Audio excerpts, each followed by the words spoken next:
Okay. Testing, testing. 1, 2, 3. Can people hear me?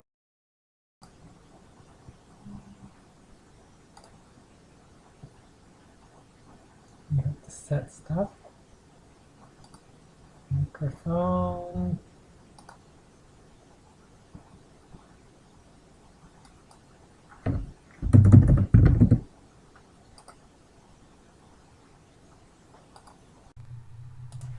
Testing, testing, testing. Meow, meow, meow.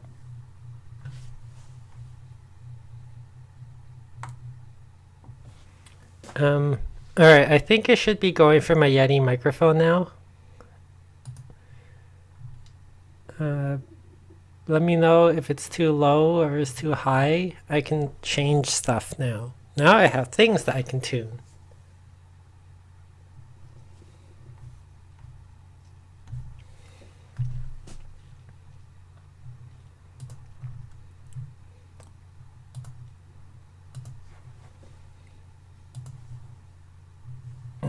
Okay, voice is clear. That's good. My setup is a little confusing right now because the stand is coming tomorrow or Sunday. So, and I don't have the pop filter on. If it's picking up too much stuff, let me know. It's probably not a good idea for me to put the pop filter on right now. I need the stand to do it. Right now it seems like I have wires kind of crisscrossing the place, but so far so good. Yeah, they're good. I mean, you just need someone to give you like $100 and $200. That's how much it cost me to get this entire thing. But thankfully, between Dragon Child and Leon, they got me the money to do it, which I'm very, very grateful for. My mom was incredibly surprised. I think this is the first time my mom ever believed that I was actually a thing online. But alright, so let me know about their voice adjustment with like if you want me to turn the music up or down or the volume of the game or adjust the volume of the microphone. Okay, so everything's good? Yeah, I can do podcasts, which I probably will at some point. Alright. So we're gonna be doing Mirror's Edge. I'm really tired today for some reason. Well, it's because I lost a lot of sleep doing a project, and I haven't really caught up yet, so...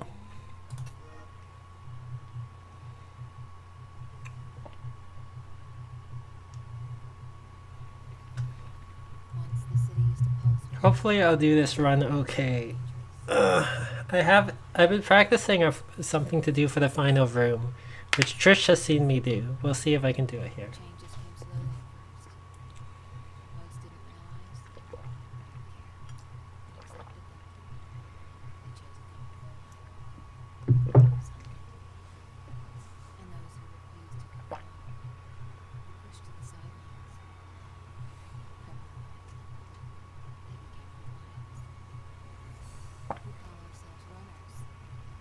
Hey, Michael Mazur.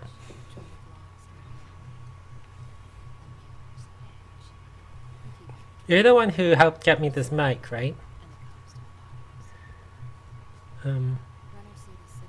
If you are, thank you. It's because you're using your other name, I think. Oh no, buffering. Is it buffering?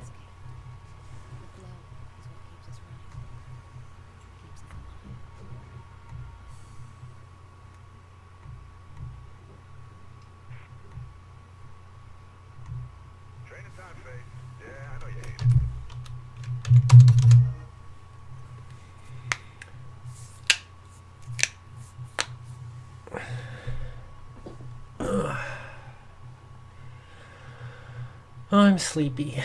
I was sleepy while driving today too. It's not good.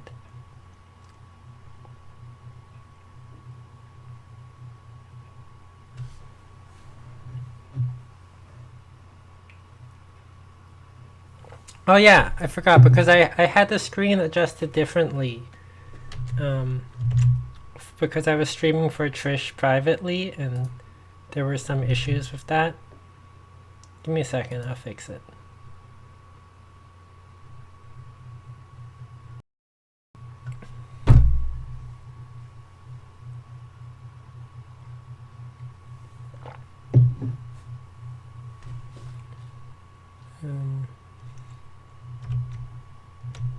Okay.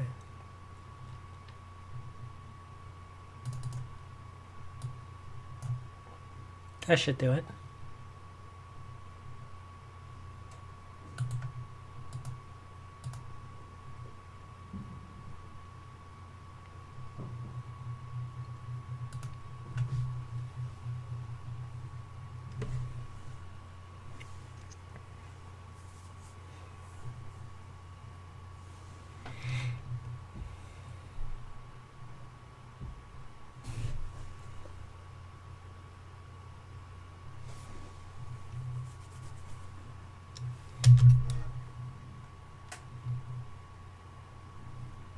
Mirror's Edge.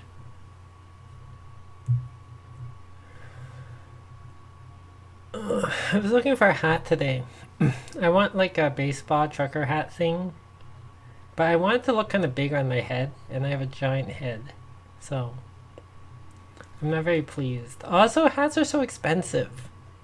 Like, I went to the hat store because everything's specialized now. Like, we have EB that ran all the video store game stores out and whatever. And so it's like there's like lids, and I went to lids, and it's like, oh, all the sports hats are like $30 to $60. I'm not spending that much on a sports hat.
They're really expensive in Canada too because of the exchange rate.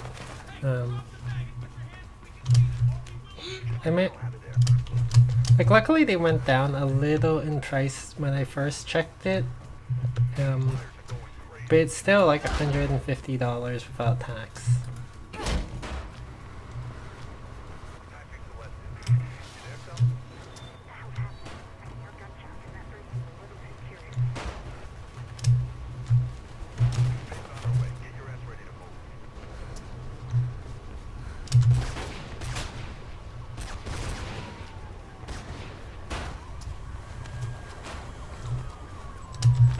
I'm worried I'm gonna die a lot because I'm tired and I feel like I'm slightly off. My reactions are slower, and I've been getting a little too close to the edge of my jumps, I think.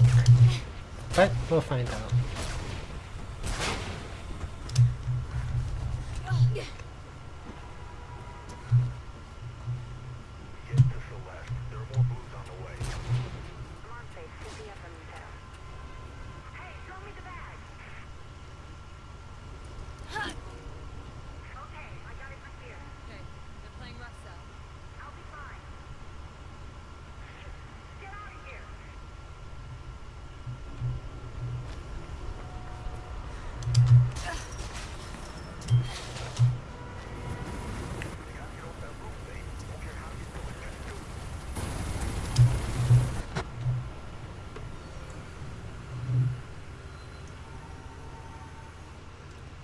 It is the only delivery you do in the game. I have a wallpaper. That's my current wallpaper right now with her, with a bag strapped to her running. Um, but she never does that in this game.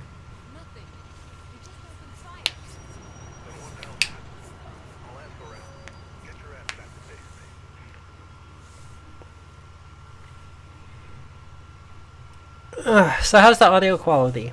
Good, bad, ugly? I have all these little things to adjust on it too, which I haven't adjusted yet.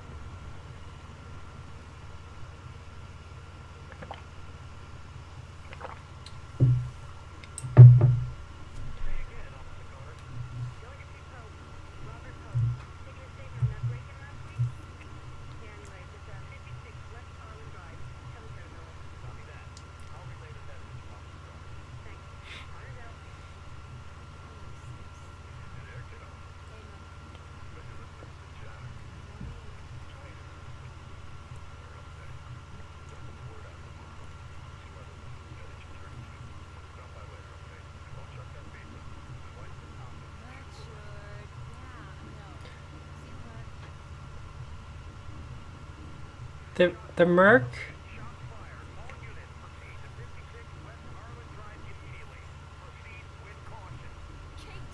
The Merc pizza thing is just such a forced attempt at characterization. It's so cute.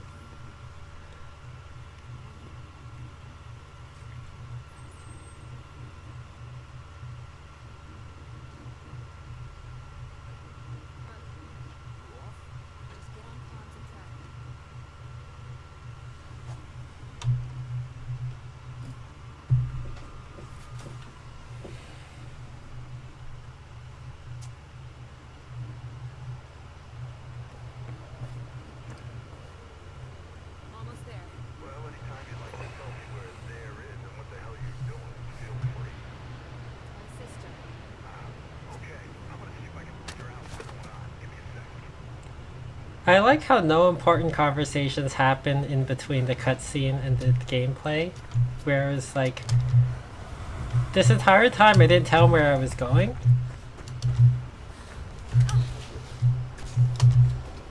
I like that, where you learn that it's an electric fence because you see the little mouse get electrocuted. I like how the game tells you information. It's not stopping and forcing you to do a tutorial.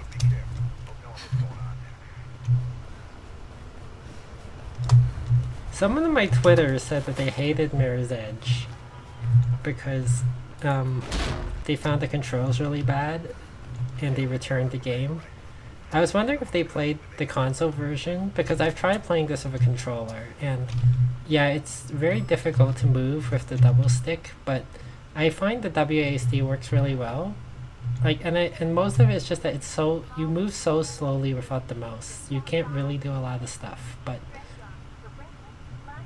the mouse moves fast enough to adapt to things, in my opinion. Like, in my opinion, I like the controls of this game, in general.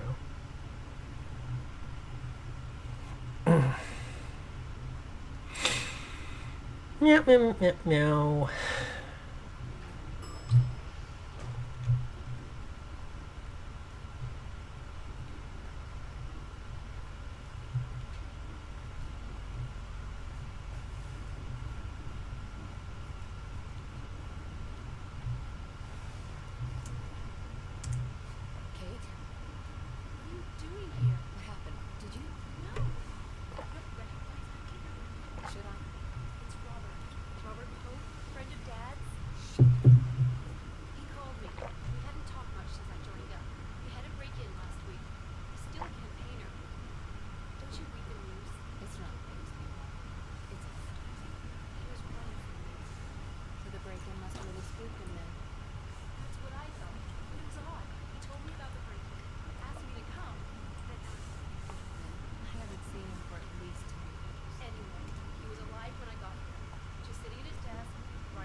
Press X to hug.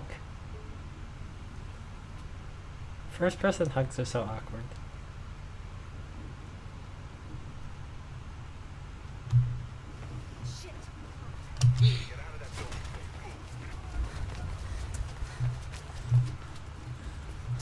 So has anyone played the new Resident Evil? Trish has watched 4 different streamers play it. Not on purpose, just it's because everyone's playing it. And I watched Rich and Jack play it. It doesn't look like my thing. I really like the Resident Evil games. I didn't like them when they became third-person shooters really that much. I liked Resident Evil 4, but now it seems like it's this weird mix of modern horror tropes. They're trying to scare you, but then at the same time it's still so gamey. So you get it's to me like crap. Like Rich and Jack had the weird uncanny valley effect with the way their faces looked. But my uncanny valley effect was the attempt to make it an immersive gameplay realistic experience while still it's Resident Evil. So it's like you got your hand chopped off, which is messed up by the way, and it's like you got your hand chopped off, you're bleeding openly from it, and you're thinking, okay, I need a tourniquet or something, but you're actually, it's just because the game has to happen. And then you try to heal yourself, but it's like, oh, you're at full health, you don't need healing, even though you got your arm chopped off. And then later on, like, you don't know what kills you anymore, so you're almost shocked when you die for the first time, because it's like, oh, I got my hand chopped off, but that was part of the game. But I guess this is not part of the game, so I'm dead. That's weird. And I think, like, sometimes I think when a game tries to force immersion, but it's still doing game stuff, that just breaks everything for me.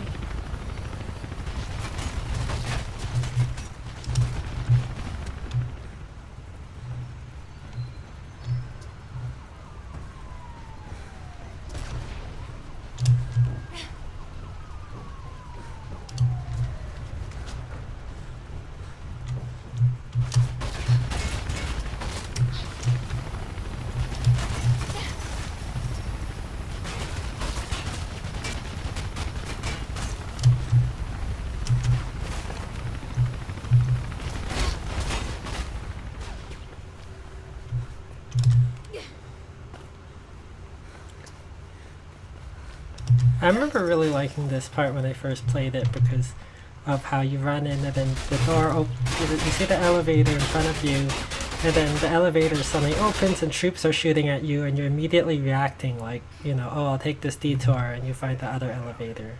And that feels cool.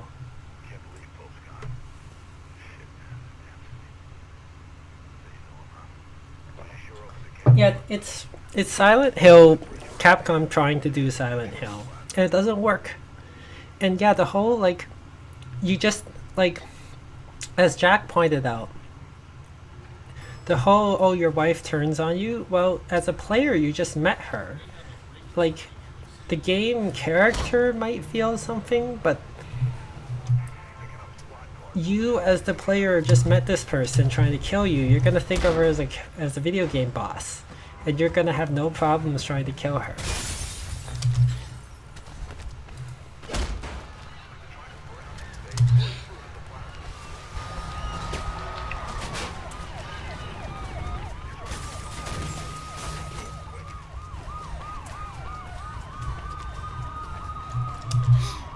I don't think today is gonna be a no death run because I'm too tired.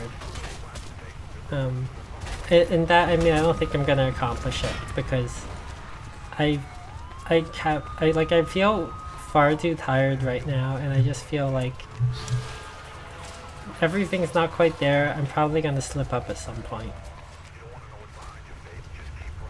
Yes, I know, Merc. I'm running as fast as I can.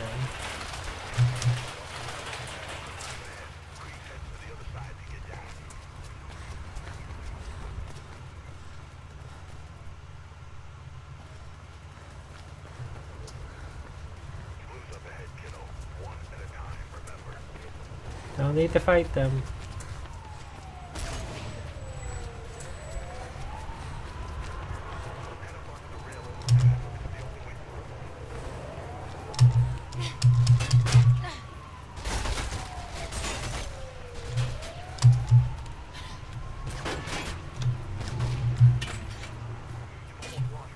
And plus, like, when she was, like, and I get scared easily, usually, like, most things scare me. Resident Evil 7 does not scare me. What? Oh, that was annoying. What happened? She didn't grab the rope. She went past the rope, and then she died.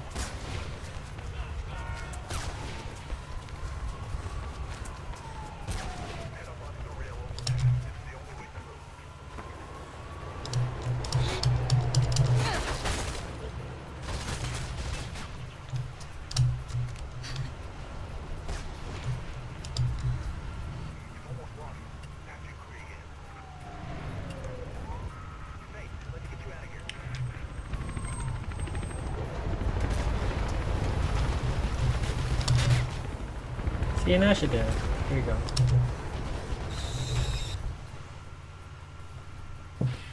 The new microphone, it's without tax is $150 Canadian. With tax and with the other stuff that I had to get with it, like the pop filter and the stand, it came out to be about $200 Canadian. So that's a lot, but people gave me the money for it. So if it's worth it to everyone for me to sound good on stream, then thank you so much.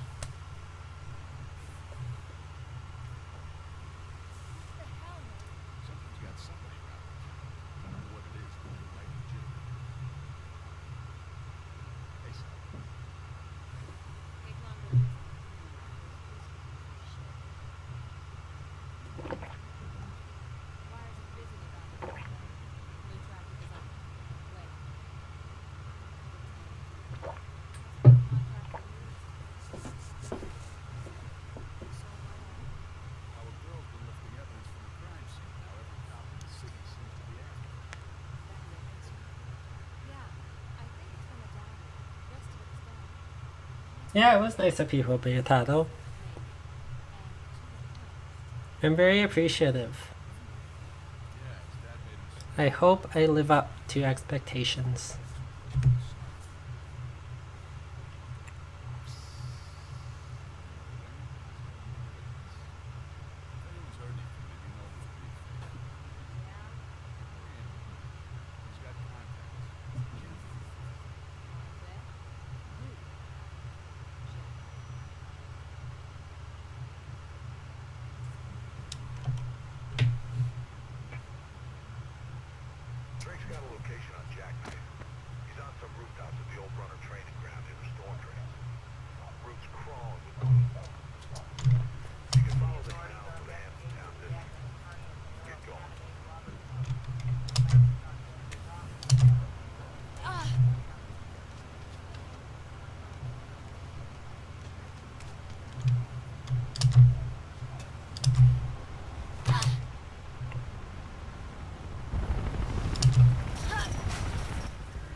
Ow.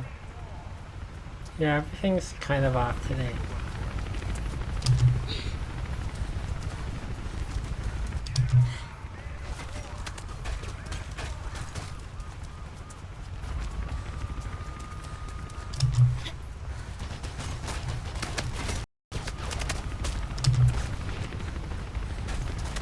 Oh wow. Not good. Wait, what happened? Oh shoot. My mouse just crapped out on me for a second. Ah! Wait a second. Something's wrong with my mouse.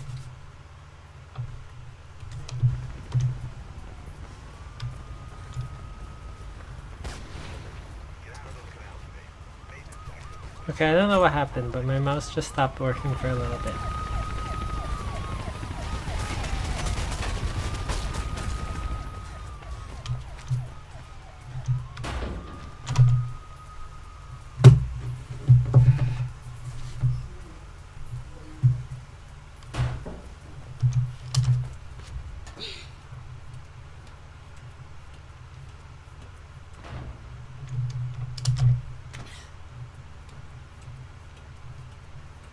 But yeah, the guy in Resident Evil 7 doesn't even seem to care about his wife. But the whole attempt to try to force immersion is really weird. It's like, oh, you should be scared. And then when she's like crawling up the stairs the first time, I was like, oh, it's gonna be a jump scare. I've watched every single horror movie trailer in the last 10 years.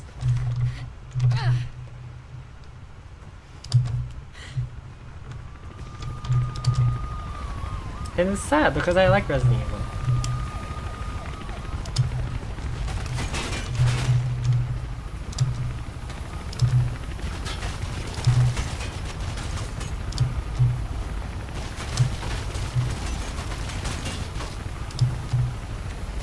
Capcom seems to hate that their games are not what they think their games are. Like, they turned Dead Rising to not Dead Rising. They turned Resident Evil to not Dead Resident Evil. They seem to not like the fact that Resident Evil... Like, a lot... I like Resident Evil because it's a quantifiable counting game. I told you, like, all of my tough guy friends were really like, oh my god, they were so scared by Resident Evil. They're constantly wasting bullets and they're constantly shooting zombies like on the floor, and I was like, no, you know how much it takes to kill a zombie. Like, you shoot 2 bullets.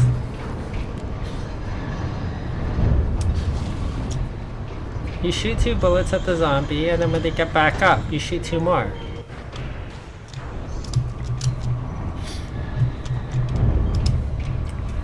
Like, I used to play Resident Evil 2 like I played Dead Rising.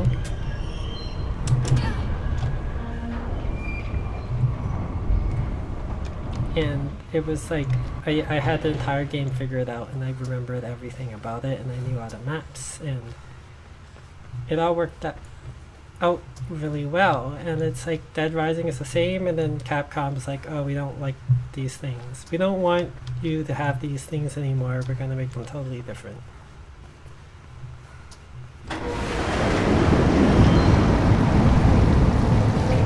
And it's like, I'm not against change, but there's lots of Grand Theft Auto games out there. Dead Rising doesn't have to be Grand Theft Auto. Dead Rising can be its own thing.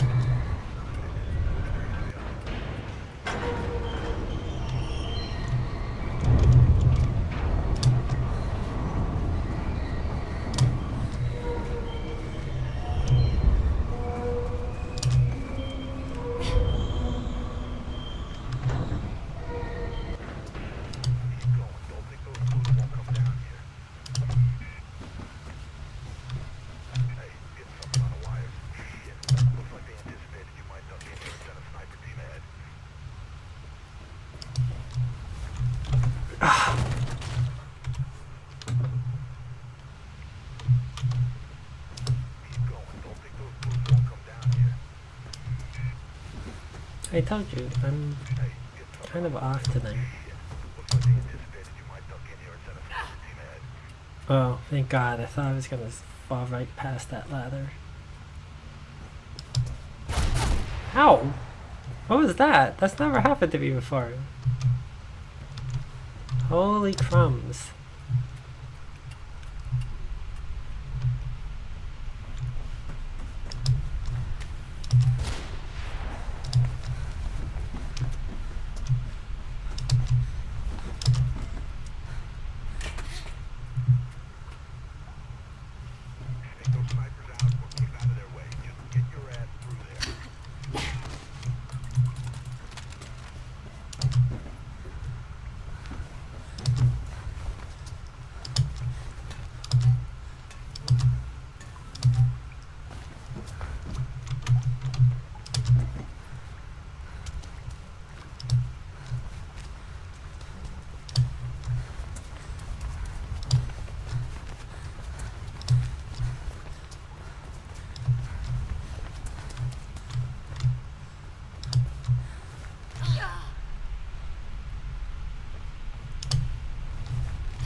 Ow.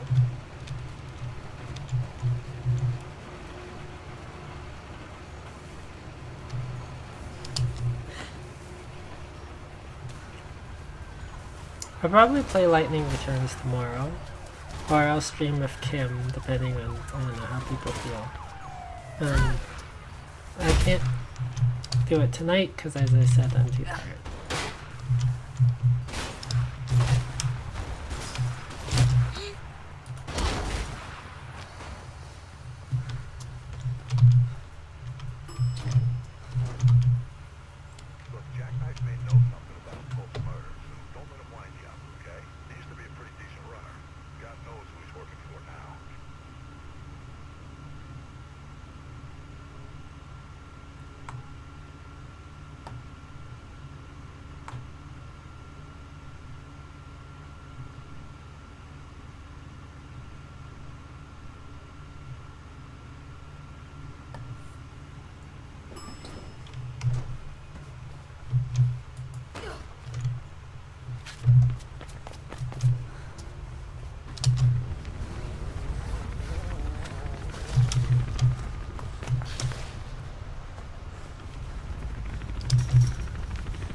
Yeah, the inter-game cutscenes are in cell shaded.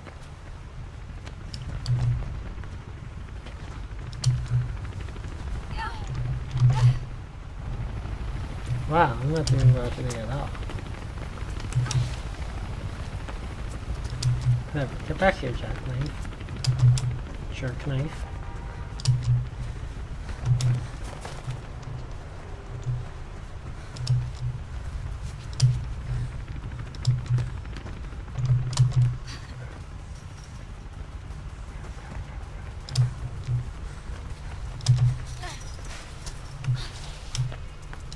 This is the first time you've watched me play Mirror's Edge Baratado.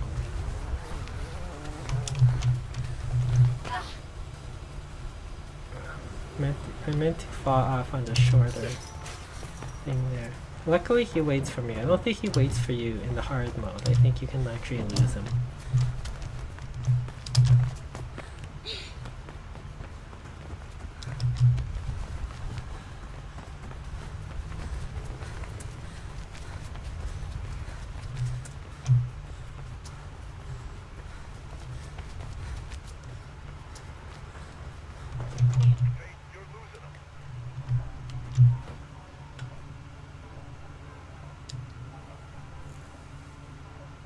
I hate the whole, like, he used to be a pretty decent runner. Really? He's amazing.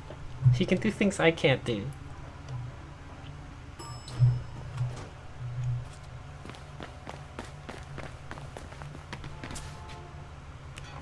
That did not kill him. Oh, I hate this part. Because of the weird hit detection.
Yeah, everyone here used to be a runner. They could have fleshed out Jackknife a little, especially given his role in the plot.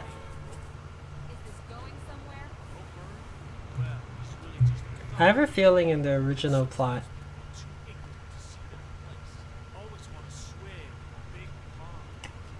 by Rihanna Pratchett, he had a bigger role.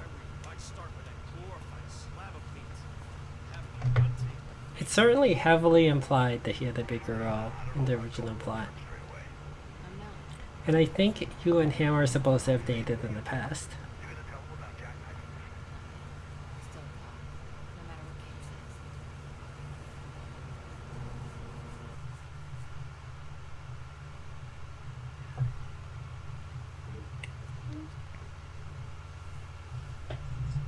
I wonder if I even need the pop filter. Some people have said I need a pop filter. Maybe if I do actual podcasting, I need a pop filter.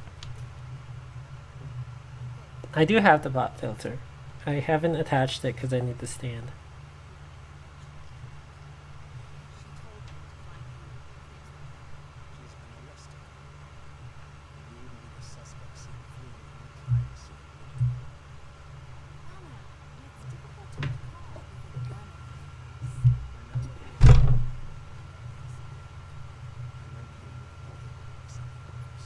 Don't spoil the plot. Not everyone's seen it yet.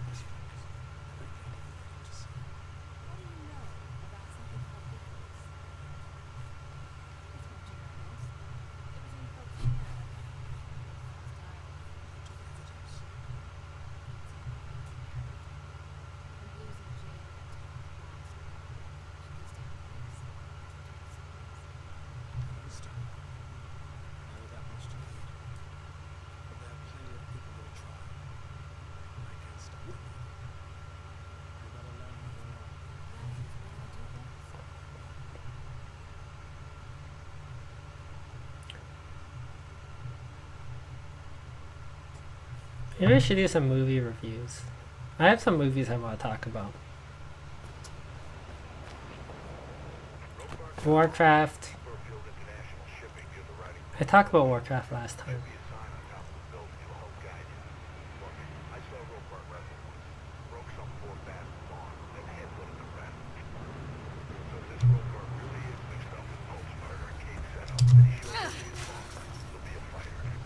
Does Mercury know that wrestling isn't real? Or is wrestling real in the dystopia?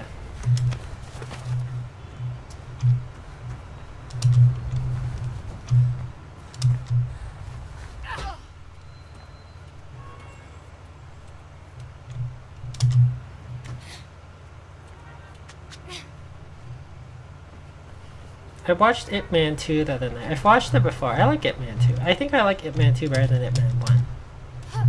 I mean, they're both not very amazing movies. I just say that because there's a tendency for like foreign language films, as in not English films, to be regarded as necessarily artistic or anything, and it's like the Ip Man films are just Hollywood action. It's like how in A Better Tomorrow 2 is such a bad film, but it's hilarious in a bad movie way. But a lot of the English language American reviews are like, oh, it's awesome, it's a great movie, it's an awesome movie, action, everything, and I hate it because it's like such a low bar, where it's because it's not Hollywood, you're not judging it that heavily, and A Better Tomorrow 2 is really bad.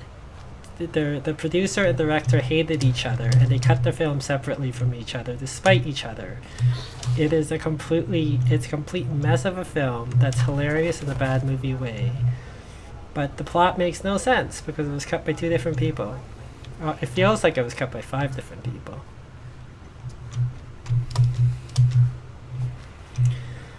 But yeah, so like, Ip Man and Ip Man 2 are not amazing. They're not actually about his life. They're very not about his life.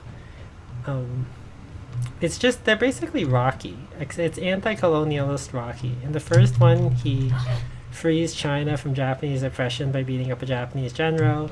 In the second one, he frees Hong Kong from colonial oppression and racism by beating up a boxer. The second one is Rocky 4. It's exactly Rocky 4.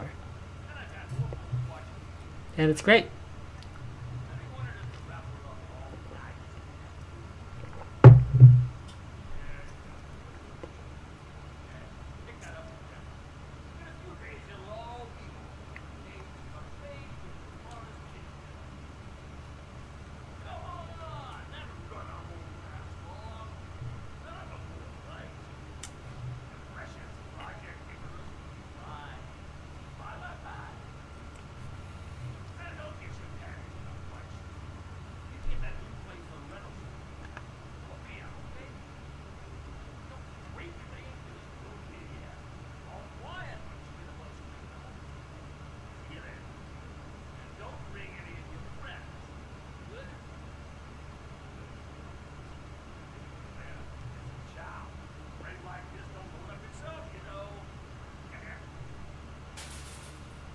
So where did he go? He doesn't hear. He just walked like he shouldn't even be out of the room when I knocked their rating down. And now he's just missing. I don't even bother looking at the files or anything.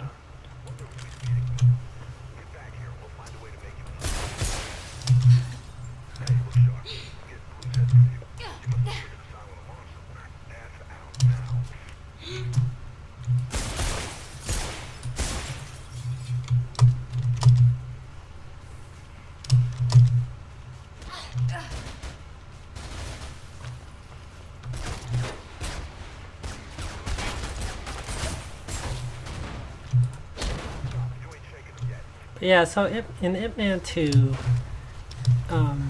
like, they do combine some of the Rocky movies together because Sammo Hung plays the Apollo Creed character, essentially. And so he and Ip Man are rivals who fight each other to a draw. And then, the British boxer is the Ivan Drago character, and he's like, you know, Chinese martial arts are terrible.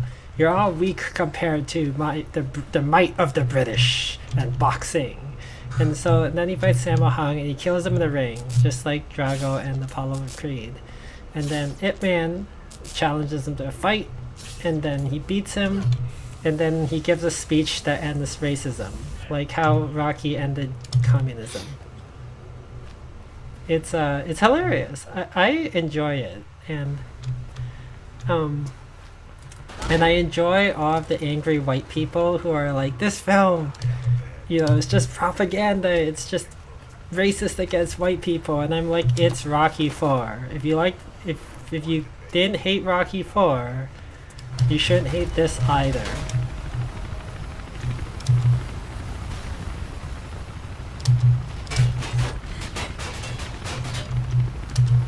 Shoot.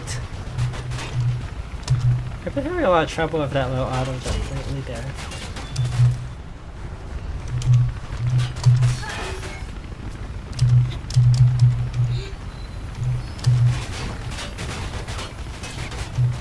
Yeah. Auto jump fake.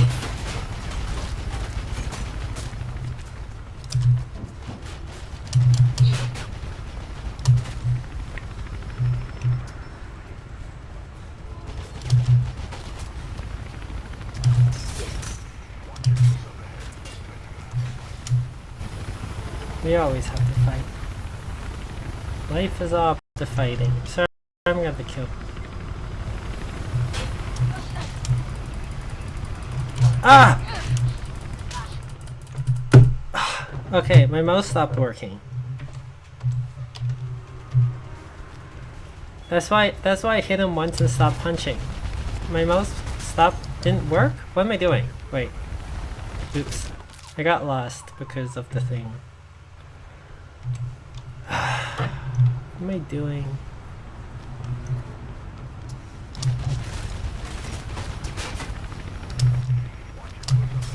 I usually don't die here.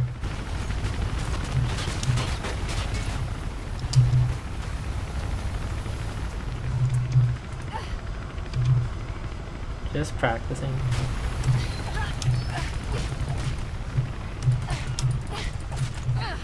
I feel like I shouldn't count those 2 deaths because they were from my mouse screwing up, but I should count them just because I died. It counts. I don't know what's going on with my mouse. I hope I don't need a new mouse.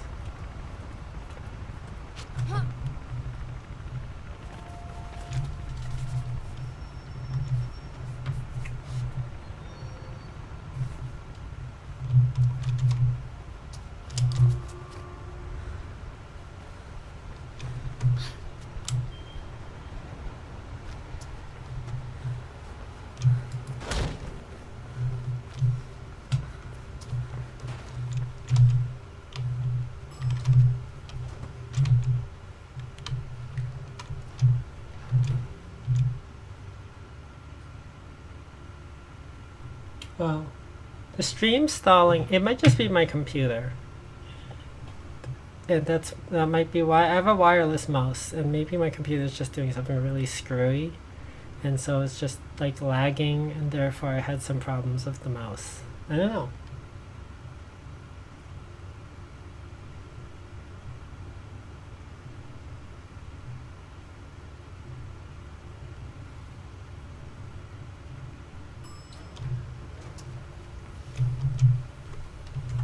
Is the stream okay, or what? What's going on with the stream? Let's look at my preview. Okay, preview's going alright.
Sorry about that.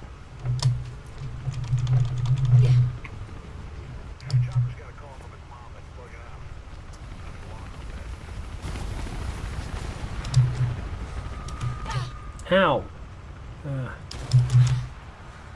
Oddly, I did not get shot at there. Ow, now I get shot. Ow. Hold on.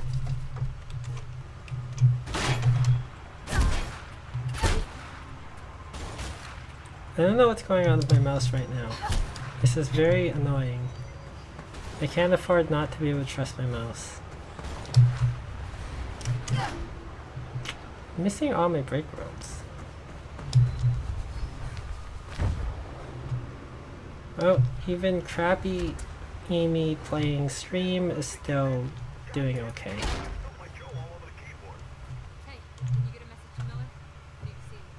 I'll be back.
I wonder if it's because the USB microphone is overloading my computer or something.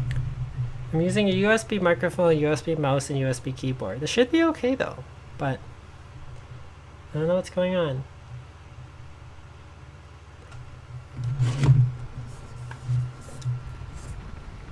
My computer doesn't seem super hot.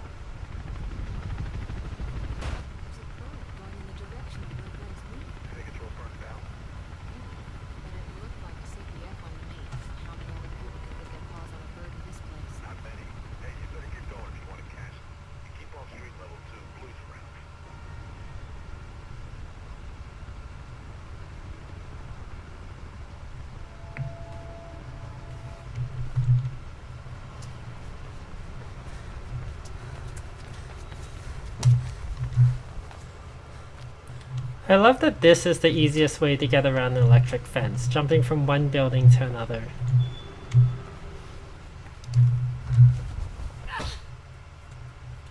Oh, I hate that jump so much because of how low on the pipe you grab. I always feel like I'm gonna miss it.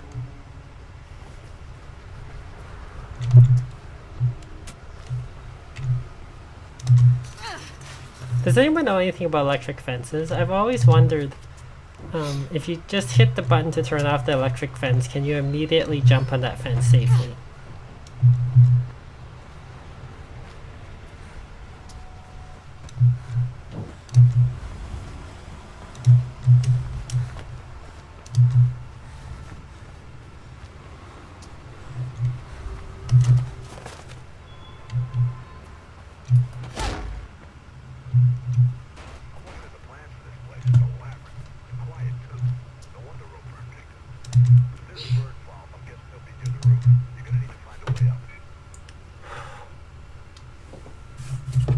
Give me a second. I'm trying to figure out what's wrong with my mouse.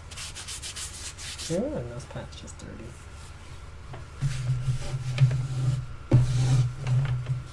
I'll be back.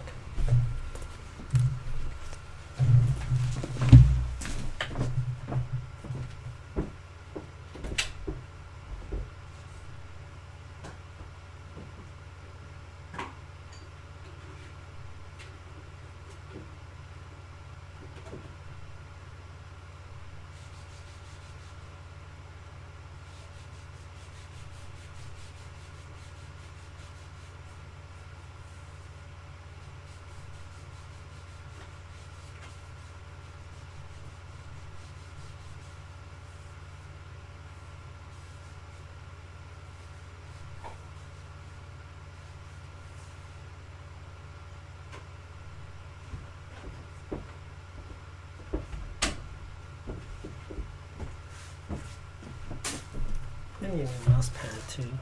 Gross, gross, gross. Ow! Ow. Ow, ow, ow. Hello. I know about electric fences from experience. Usually what they do is they release positive shocks so the moment the fence is switched off is neutralized. Okay. Hopefully not too bad an experience, Kim.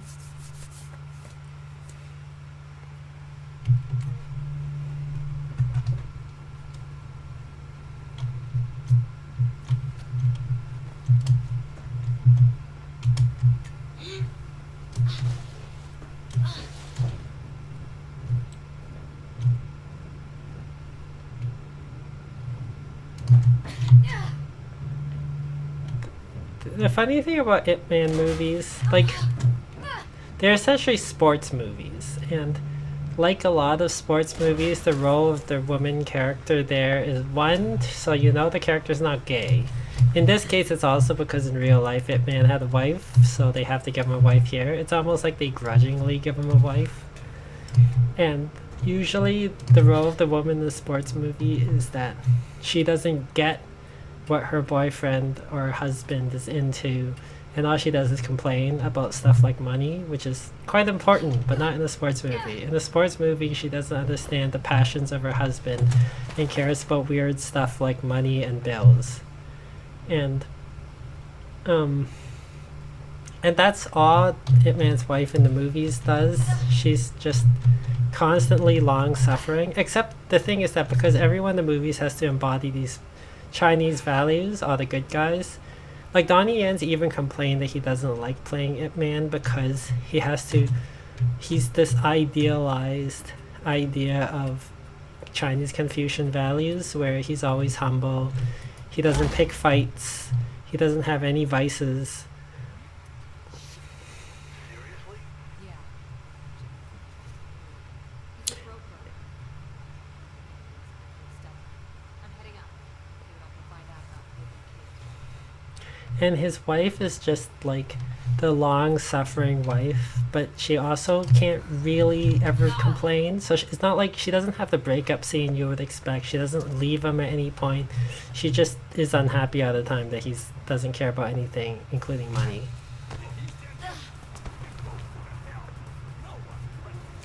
In fact, their relationship is such as that you can't even figure out why Ip Man has kids, because you can't imagine him having sex with his wife, because he'd do nothing but practice martial arts.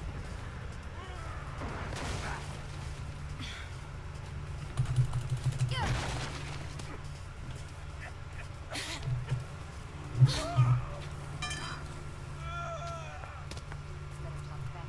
I've been seeing the signs. You said a big promise,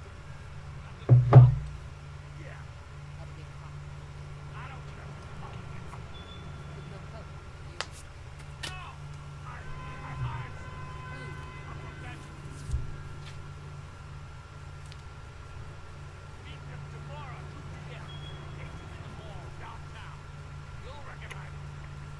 Why were you with Miller? It's funny Ropeburn uses gender-neutral pronouns to refer to the mysterious runner here, and yet you still decide to go with a male pronoun.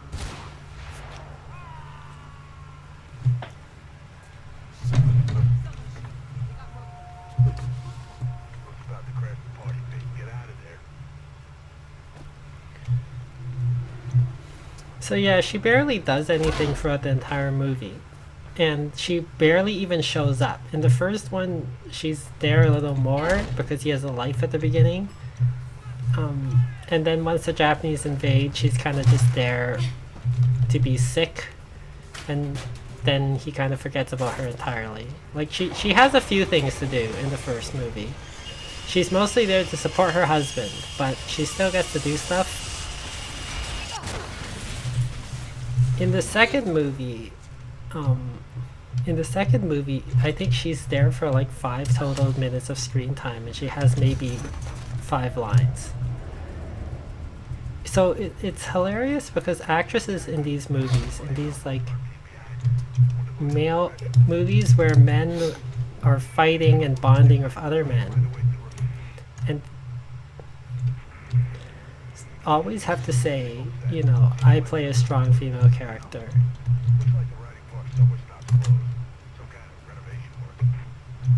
And so, like, I was watching the behind the scenes stuff, and she was like, oh, you know, I get a lot to, like, she's very important to this movie, and I get a lot to do because it's about how they have to survive in poverty and all that stuff. And it's like, yeah, that's why you show up for like 5 minutes.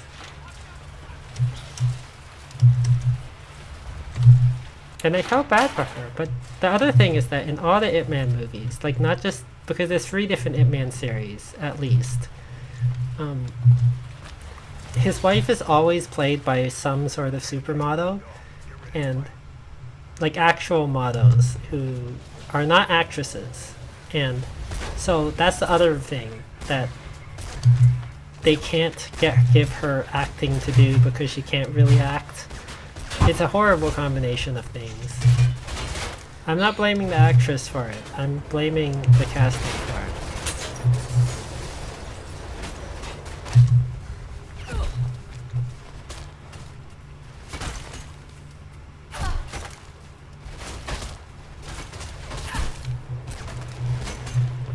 And it's that thing where it's like the women in the movies exist because women, it's like the MRA construction of the world where women are the reality killjoys. They're attached to domestic, they're attached to the household children, which means caring about bills and money, and not understanding stuff like friendship, honor, loyalty, combat, bettering oneself, heroism, or any of those things.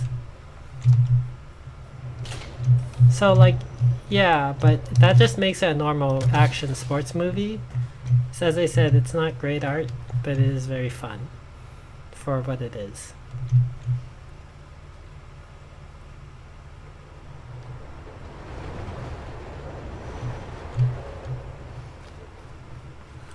I'm gonna see if I can give you a good look at the guard here.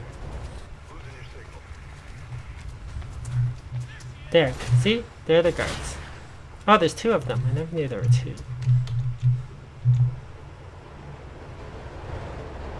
Kablam! Sometimes you can see the guards ragdolling down here, or their guns. Ah, you can see their guns. There's a gun right there.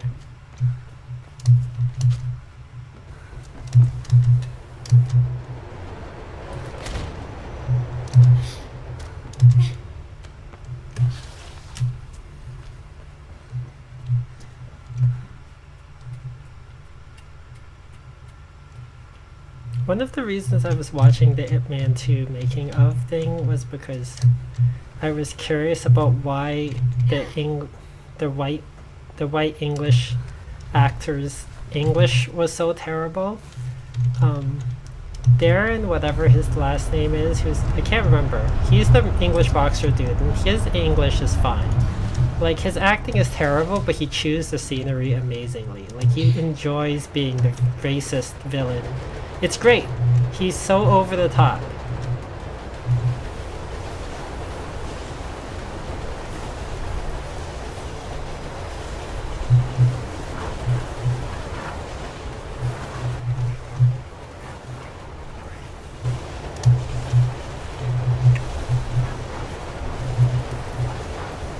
But there are other white actors, like, they can't speak English at all, and it's not because they speak Chinese, because they can't speak Chinese at all either.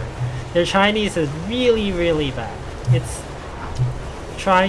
phonetically pronouncing things bad.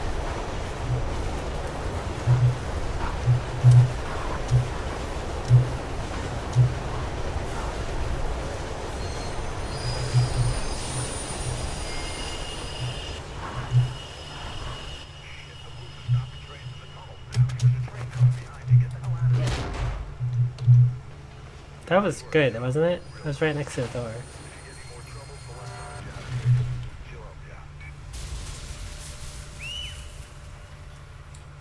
It's worse than Firefly levels bad. Like, it's really bad. And I'm talking about the white people characters English. Like, it's just really weird. So I was wondering if they were like not if they weren't English speaking white actors. They're not Chinese speaking white actors, but if they were just like they spoke another language and they were pronouncing it phonetically, or they were dubbed. But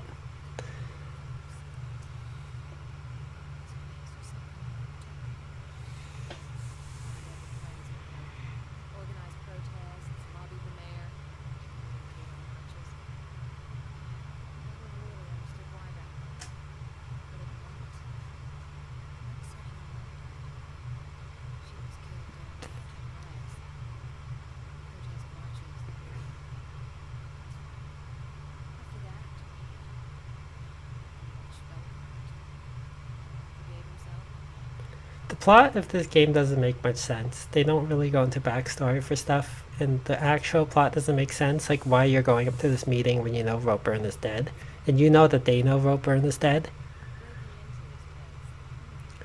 But not going too much into detail in the plot, to me, feels better than going to too much detail in the plot. Like, video game plots are not usually the greatest, and like an action movie, this plot is just a framework to hang action around. So I'm okay with the cutscenes being relatively short and just like there's just a reason for you to do action, and that's fine.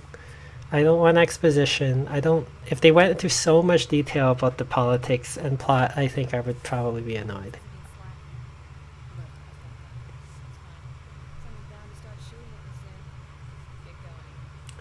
So this is the only break in between 48 hours of this game that Faith gets. Because she's been going since afternoon of the previous day. If you think about when the game started and then that she was still awake at 4 a.m. and then her sister did the thing and she arrived there at 5 a.m. and she's been going through the entire day until now. And this is the next day. It's 9 a.m. So she starts the next day again and she goes throughout this entire day until the nighttime. This entire game's plot only takes place in 2 days.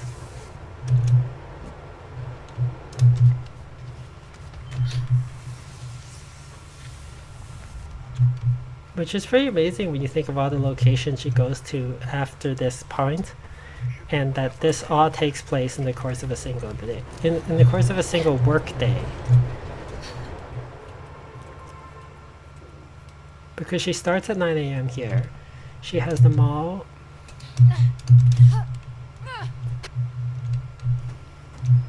And then she has Pirandello Kruger, and then she has the boat, and then she has to rescue her sister, and then she has to rescue her sister again. Ow.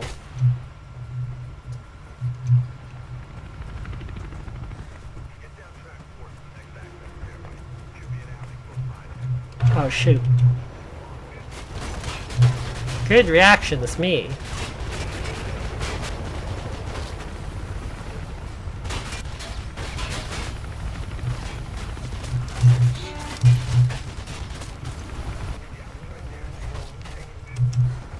How does she slide on that thing when she's only wearing gloves on one hand?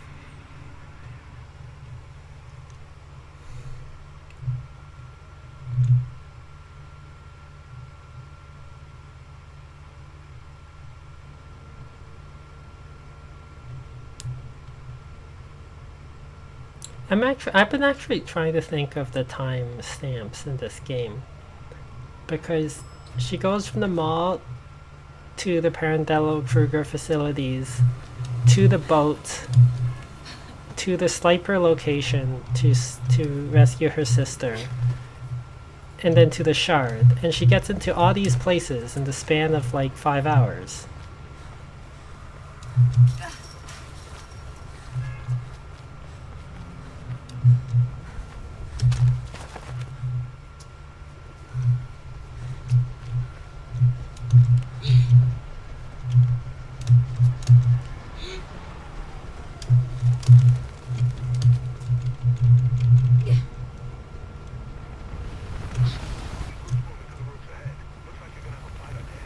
Oh good.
I really wish that you could shoot the guns in a way that distract the enemy rather than have to kill them, or like maybe just knock them down because they're wearing body armor.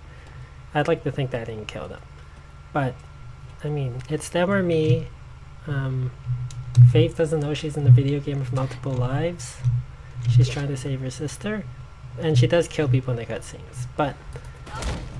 Um, but like when I first played this game, because it was like, oh, this seems like a fairly realistic, interesting game. There's a lot of interesting mechanics, so I figured they don't want you to shoot people with the guns. And the first time I thought maybe if I ran and just shot at them, I could make them scatter or duck for cover. But no, they just stand there like video game enemies, shooting at you. So it doesn't actually help. And I kind of wish they did stuff like that.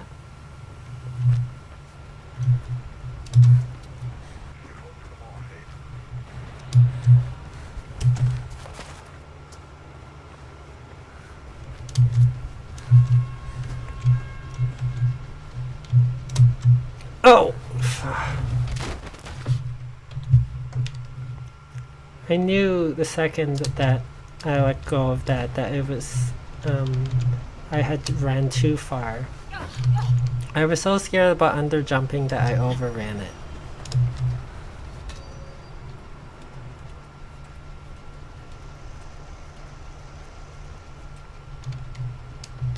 Fear is the faith killer. The thing about this game is, like, it's sort of like in real life, I guess, where it's like, you know you can do it if you're doing athletics. You can't think about it or get scared about screwing up.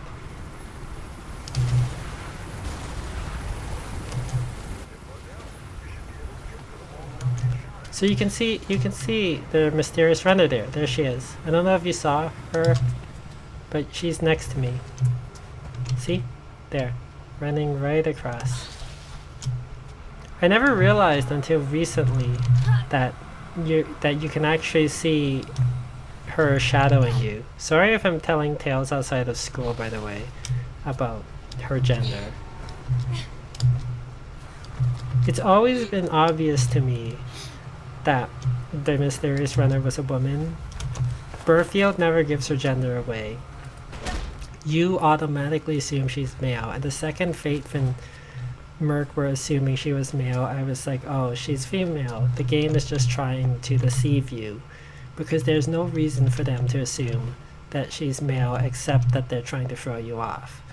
And the reason is, I mean, like, the mysterious runner looks like the same size and shape of Faith. We already know there are female runners since we've met two of them. And all the men are gigantic in this game. That's the other thing. Because Faith is 5'9", which she looks much shorter than that, but she's not. Merc is much taller than her. Jackknife is bigger than her. Burfield is much, much bigger than her. And Miller is like 6'3". So that's the other thing, which is once the mysterious runner is kind of the same size and shape as you, it's probably a woman. There are no men in this game that are that size.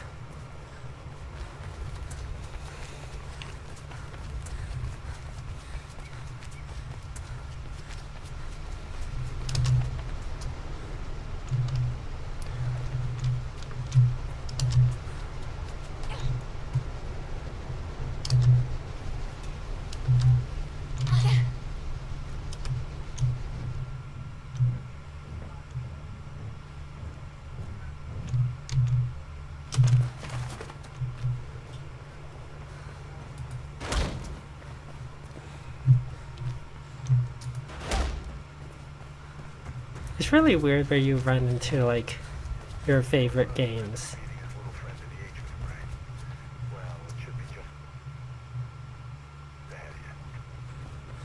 Because it's like, I never expected when I first got Mirror's Edge that it would become, like, one of my favorite games of all time.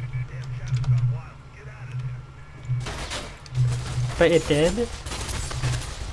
I got it on a whim. It was on sale. I was looking for new games to play on my computer. I had heard, like, I knew that Mirror's Edge had a female Asian protagonist, so I was like, oh, that's interesting. And then I played it and I died constantly, but like I wanted to like this game so much, like because like when this game works, it really works, and that was enough to have me keep trying and trying and trying and trying. And then after I beat it, I was like, I want more. I played a lot of the time trials.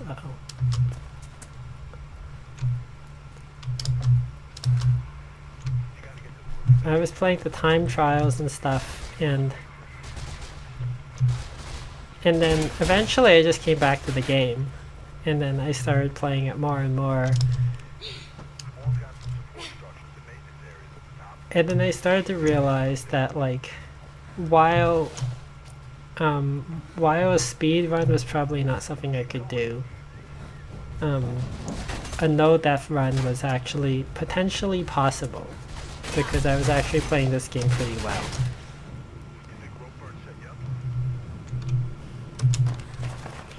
And there's just something about this game that I don't mind playing it constantly, like how Rich plays Dead Rising 1 constantly.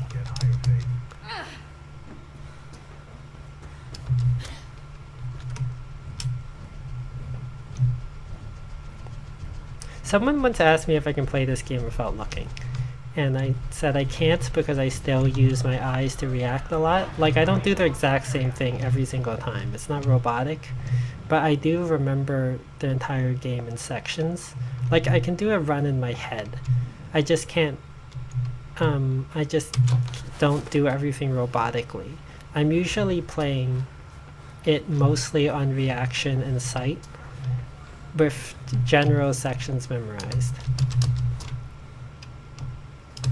Okay, so for those who are new to this section, what happens is this guard here you're supposed to take out, but if you don't activate him, none of the other guards in the mall will activate. And you're supposed to get up here, and normally you break in, beat him, and go to the next room, and he can't see me here for some reason. I have to break that glass to alert him. So what we're going to do... Okay, apparently nothing is working.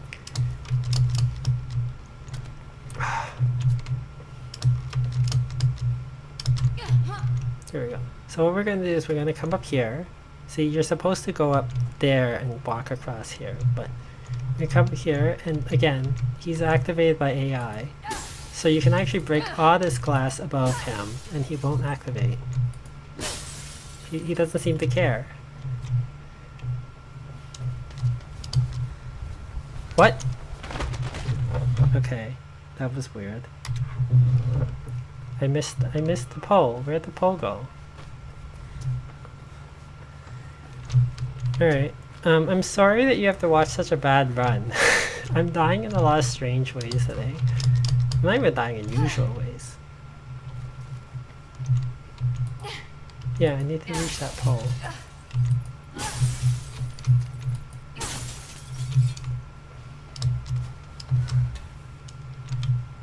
See, normally, if I'm slightly off, I'm being shot at by the heavy machine gunner down there. But the heavy machine gunner hasn't activated because I'm exploiting the AI.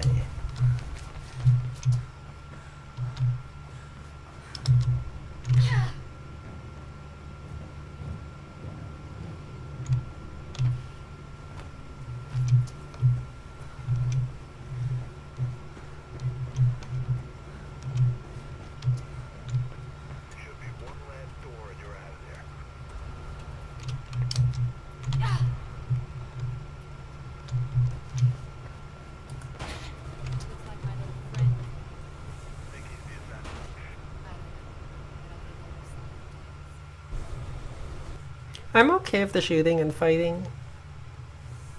I'm not okay with all the times they trap you in places and want you to fight, but I am okay with being chased. I feel like it's part of the fun that you feel like you have to keep going because there are guards on your tail. I do like those parts. I do sometimes, and I do like the parts when it's quiet. Like, I think that's the thing, that the quiet exploration parts are enhanced because it gives you a break and you feel like, oh, this, you know, this now it's quiet time and I can explore and look at things.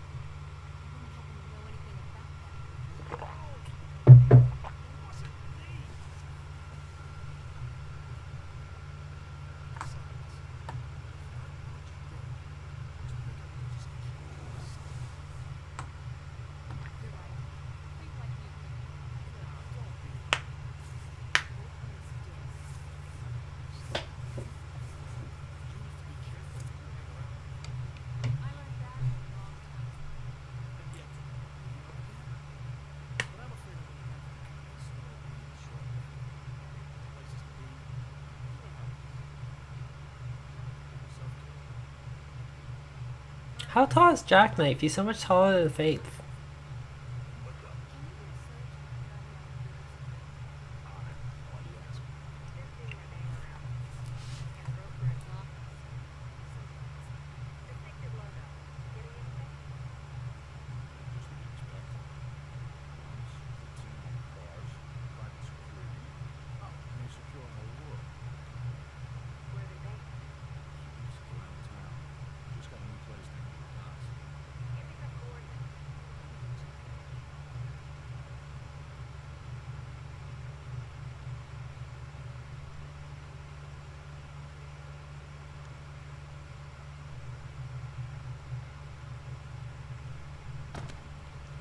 Okay, so it's 5 p.m. now. So it did take her some time to get to the docks. She started going to the mall at 9 a.m. I mean, assuming the thing with Jackknife. Like, there's probably a timestamp on that. Okay, so I died here last time because I wasn't really paying attention to what I was doing. Oh, I overdid it. I knew I overdid it. It's such a bad run. Just consider this a microphone text. Don't hold it against me.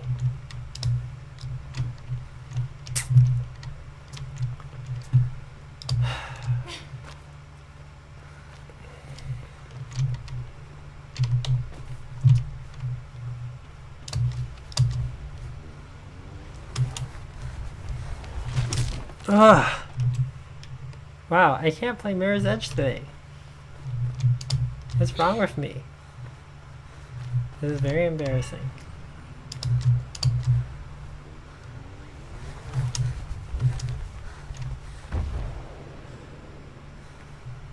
I really should stop doing it so dangerously. Like, part of it is my fault because I'm just used to combining all three routes like that. But it also makes it so dangerous because it's so much about timing.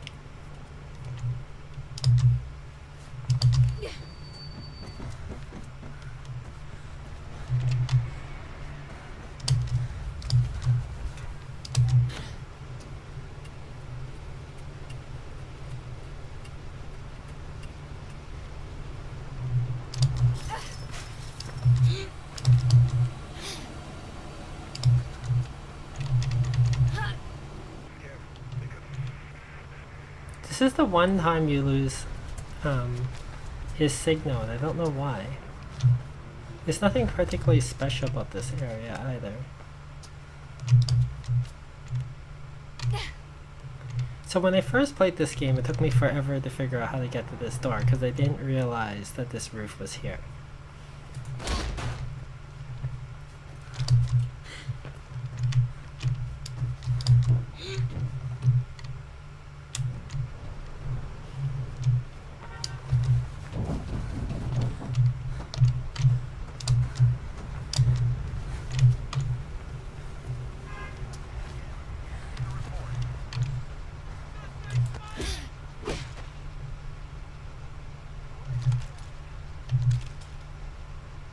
There's no guard up there.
keep thinking about how much Fate's arms must hurt.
They feature 5 knives of Marlin for free.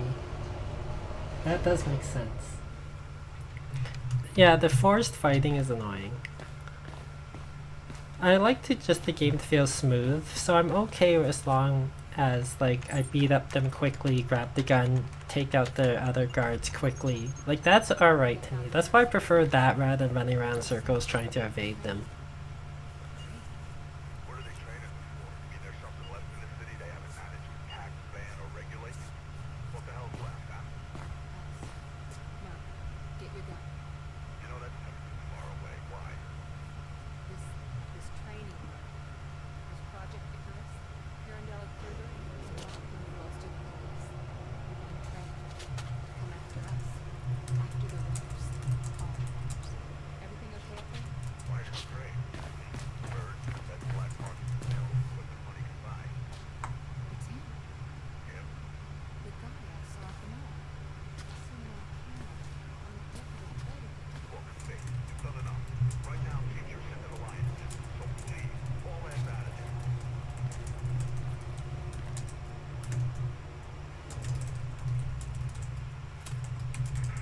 China's gone berserk. Oh, you're there. Get out now. Shit.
The forced fighting with the mysterious runner is just the worst. Especially since she can do all these cool counters and everything and I can't.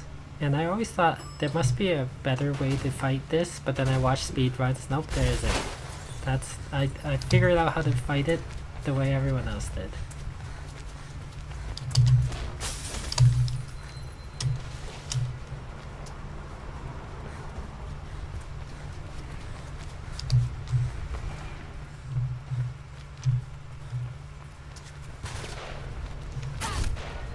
Ow. So I think I just got shot in the head. And it's like, oh, it's fine. Being shot in the head is fine. Tracks up ahead of you. Could be a way out.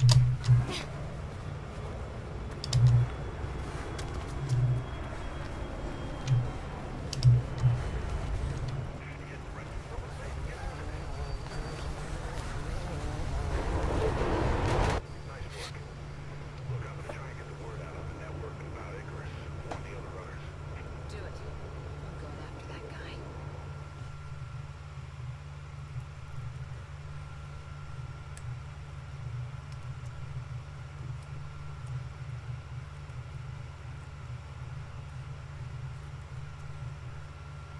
So this is just a loading cutscene. This cutscene has no plot whatsoever.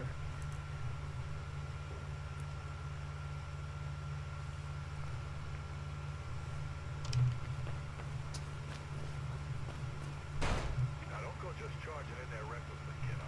Oh wait, so it takes place over 3 days. Before you eat out there. We're at 11:45 already. You'll be spotted for sure. Okay, so the plot takes place over 3 days. I thought it took place over 2 days.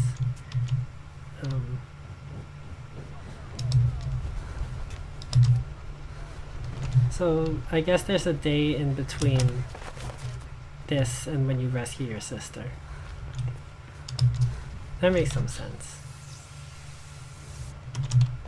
So she actually does take her like 5 hours to get places. Quick, before it goes.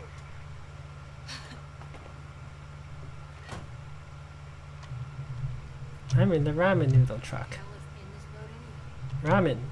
No idea. Could be munitions, I guess. Might be to do with this Project Icarus.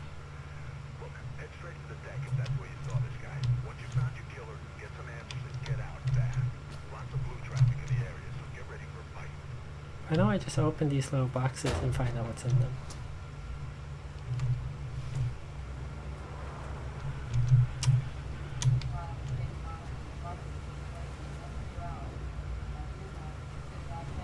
I'm going after that guy in the sky. Is it just you two? Did everyone leave the stream? Am I that annoying? I'm worried now. That it's like, oh no, I'm playing so badly. Everyone's gone. I want a more active chat. I keep wanting more people to show up, but then I do play in the middle of the night where only Oceanians show up. I do see people watch my streams after the fact. I should try to have a more regular schedule.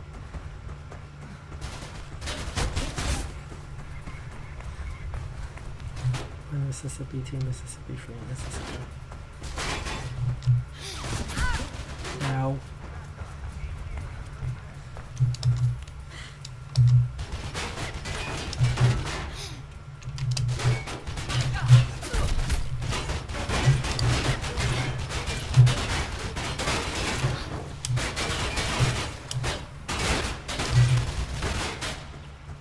Pretty good, huh?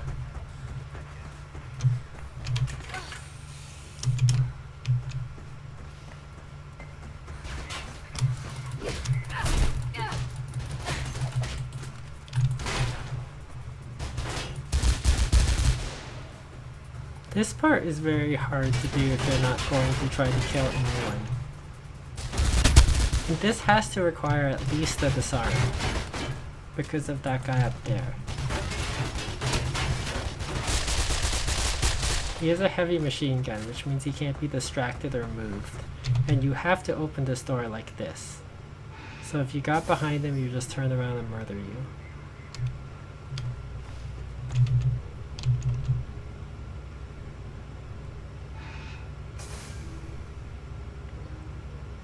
It's because of how awkward the hand-to-hand combat is that I actually find they're using a gun and shooting the guards quickly to be less breaking of the momentum, which is part of why I do it. Besides that it's safer, it keeps me in the flow a lot better than if I did other things.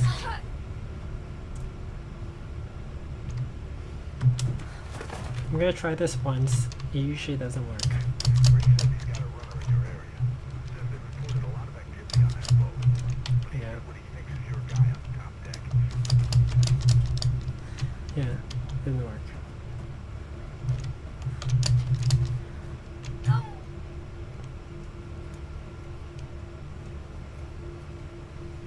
Floop.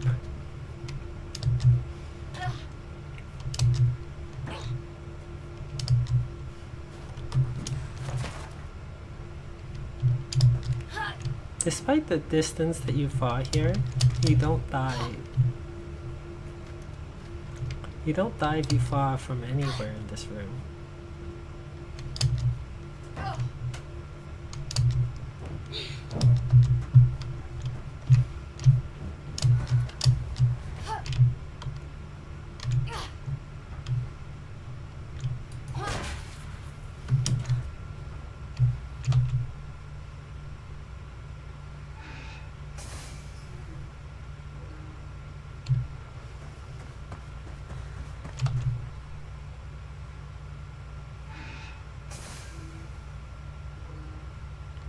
Kate is actually a really short level.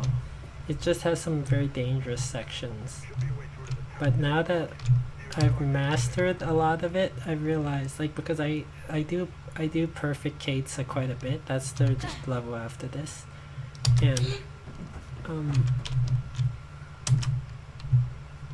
and it used to be, I always thought that level was really hard and really long, but now that, like, if I don't die on it, I realize how short that really is.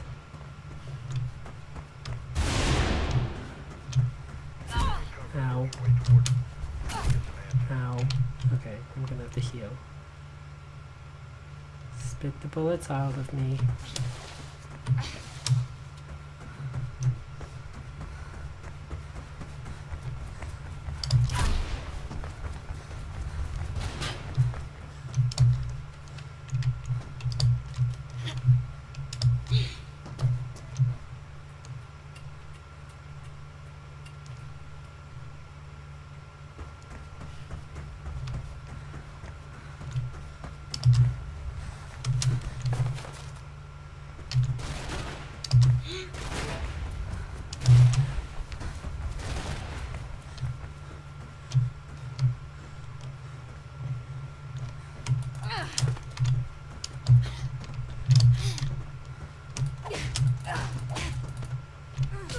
It's crotch punching the game. You can skip the boat entirely with glitches. But A, I don't use glitches, and secondly,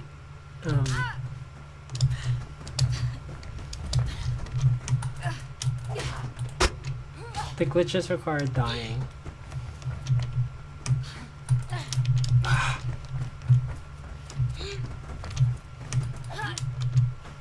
Oh my god. Ugh. Okay, that was weird. Like, a lot of the shortcuts in this game are about triggering the restore points. So it's like, as long as the restore point is ahead of you, then it's worth it to, like, trigger and die, and then you appear much further ahead. Since I no death, I'm not doing that. And no glitches.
Careful, Nate.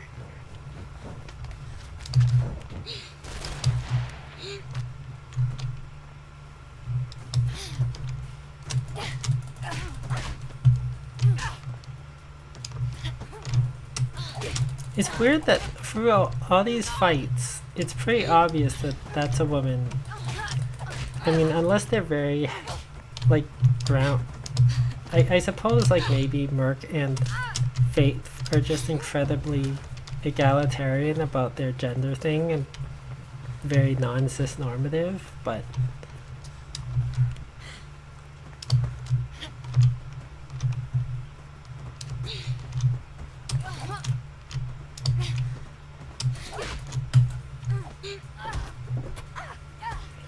so I do hate the fights with her because they do make you break the game so much. Like, you're not really in the flow, you're just playing it like a boss fight where it's like, okay, this, run away, then come in, this, run away, come in, until you lower her health enough that you can counter.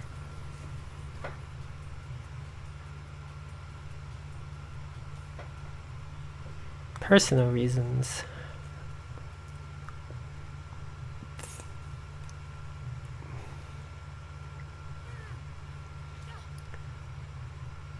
Oh my god, you have a blonde ponytail. You could only be one character in this entire city. The weird thing about this entire thing is that Celeste doesn't try to recruit you. See, that's an explanation. She never offers for you to join her.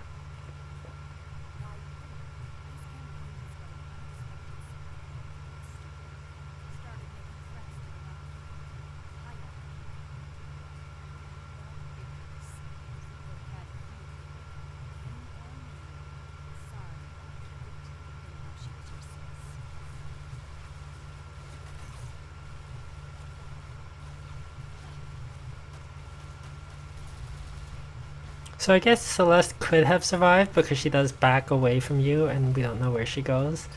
But all those guards are probably dead. It's the only way you can guarantee this heroic walkout.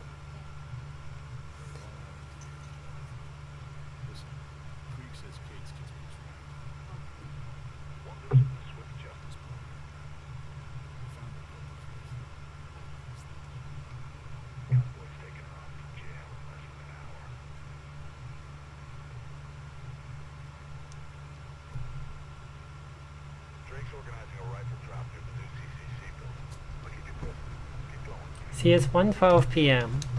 So this is the next day. Oddly, it just cuts to the next day. They said they're taking her off to jail in less than an hour. This is an hour? Like, I'm actually kind of confused about the timeline. Was that just an error in the script thing, or is it like they take her to jail and then they're taking her to extra jail? Like, there's no cutscene in between here where I'm at base, which is a little weird, given that this is the next day.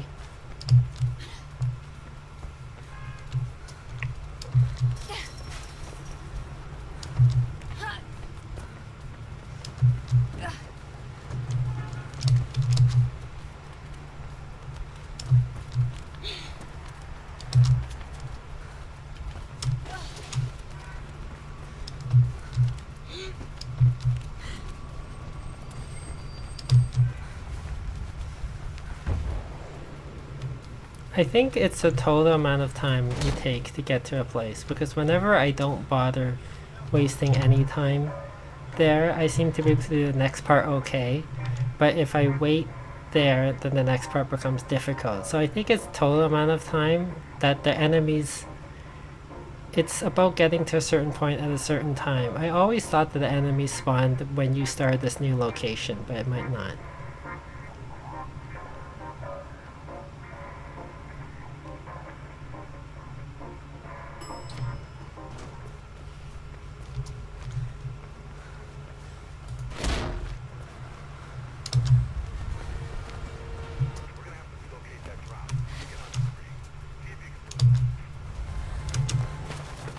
So Krieg's up there waving. I usually don't see him. I did notice him much later. There's a whole bunch of stuff I never noticed about this game until much later. Yeah, I didn't see them. Oh crap. Oh well.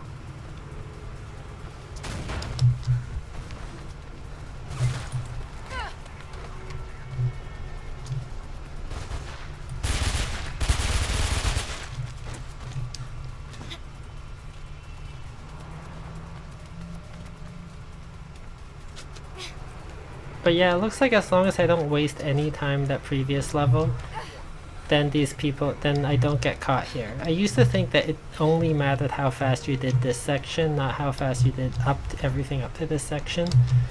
But it is the entire level up to this point. Because I used to, after I jumped onto that mattress thing, I used to look up because I enjoyed looking to see if people are chasing me. But since I cut that out, I have had no problems with them catching up to me here. So I think it's total time.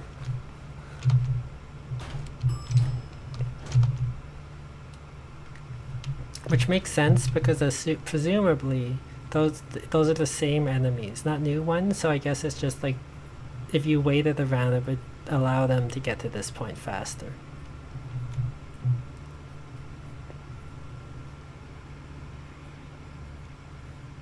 In time for the scaffolding, let's see if I'm able to do this.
No! Oh, I didn't die.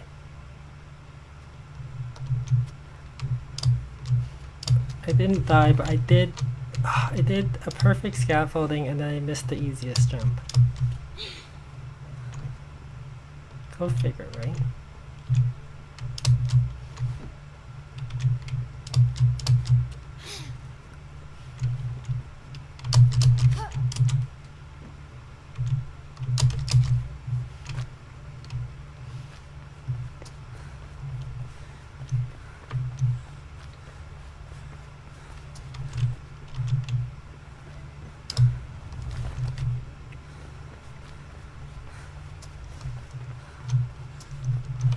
That still counts as a no-death scaffolding, even though I got lucky on that fall.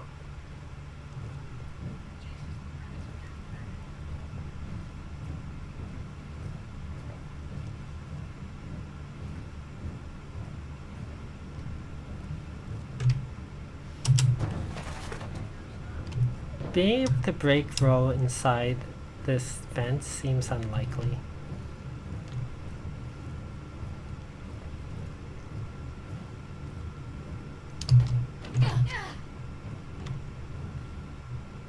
So obviously all the corporate money in this game, in this corporate dystopia, the biggest corporations are the vent makers, because those vents can hold you very comfortably and never break, and the elevator makers.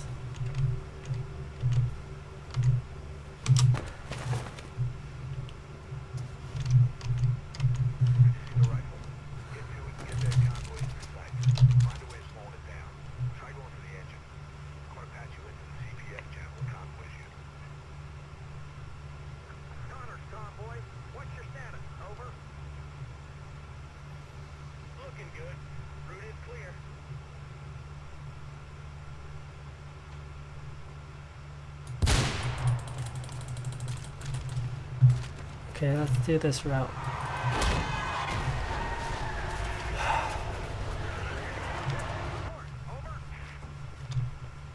I've been trying a new route here, slightly new.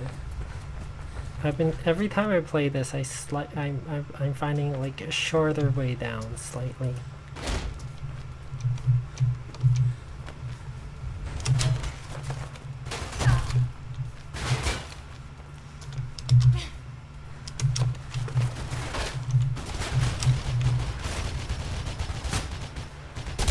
Look at that. Look how fast that was.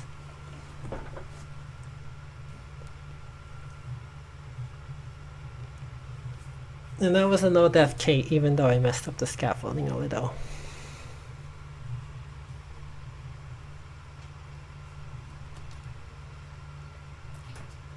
They use the Krieg service. Krieg can apparently put a sniper rifle wherever he wants, but he doesn't shoot the sniper himself because that would be too logical. So we send Kate off to live with Merc, even though we know Celeste is evil and that they know where Merc lives.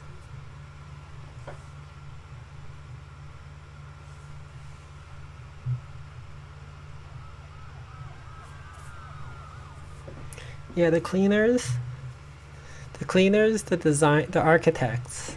Something's going on with the architects. I think like what it is, there's a evil corporate police state conspiracy, but there also is like workers. It's like a worker revolt, right? The workers are designing things for the runners, and the elevator and vent makers are making it so that you can sneak around and be invincible when moving around.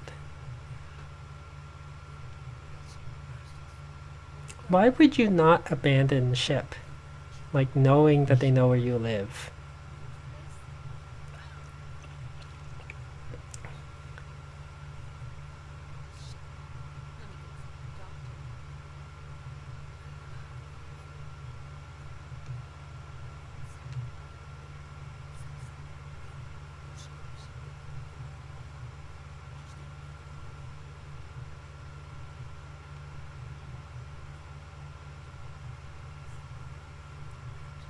This stuff never, like, I don't care about the plot, so.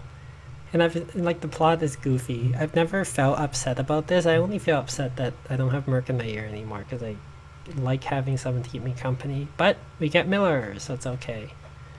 For some reason, your sister has been taken to the top of the tallest building in the city for plot reasons. For plot, they plan to fly her off a helicopter to somewhere, to Plot Island.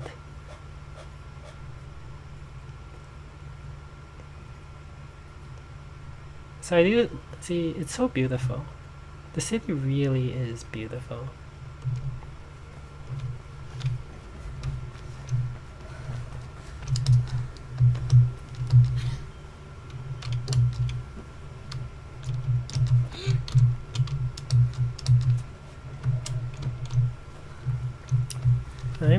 I can't seem to play Mirror's Edge today very well. When I'm on, you know, because everything's so crisp. When I'm off, I can't even do this. Stop running off of everything.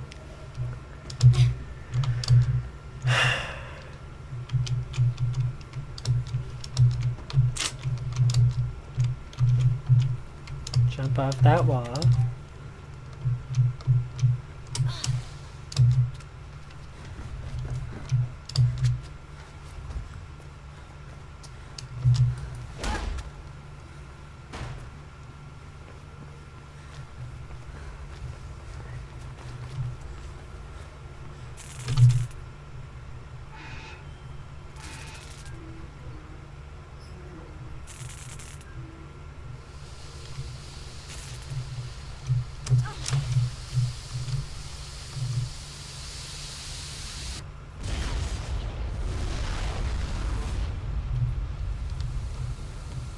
This feels like it should melt your shoes.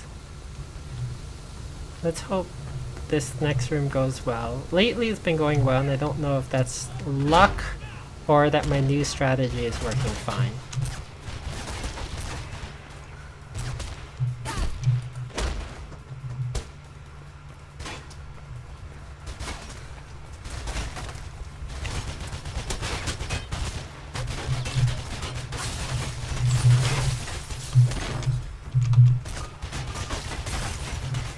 Yep, my new strategy is working fine.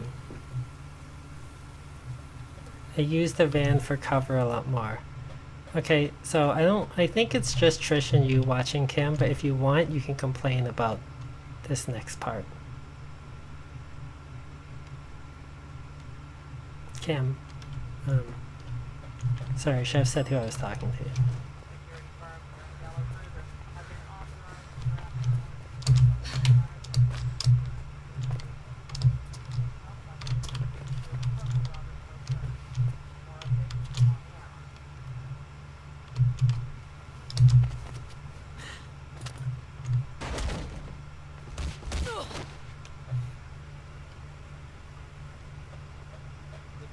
Miller has the greatest aim ever. Look at that. Shoot me too? One thing's your guys? I like how distinctive all the characters are too. Like Miller's always wearing a white suit. It's so that you can recognize them whether they're cel shaded or 3D. And I do like distinctive characters. They needed a CPF cop to note my case. No time to explain. Take this concept. There's no time to explain the plot. Then you might wonder about it. I'll hold them off. Go. Now. You're a police lieutenant, you could help me. Nope, I'm going to the next room filled with guards. Another death room.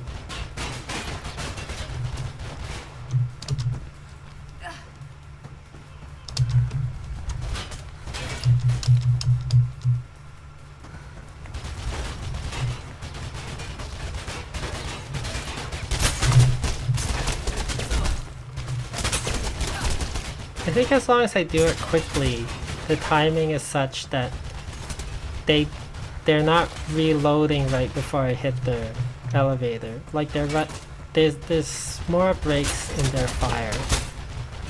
And as long as you time it to when you press the button, you're fine, I think. Oh shit.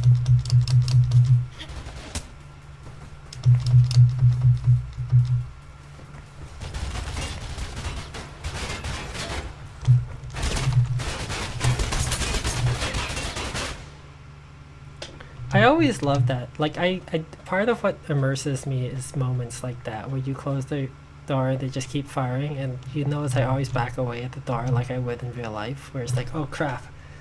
Oh good, I survived. Let's hope I don't die in the shaft. Last time I effed up this shaft so badly. If I can make it to the server room, we'll see if I can pull off my new strategy in game. Trisha seen me do it. I haven't practiced it since then. And I wrote a paper in the meantime, so we'll see.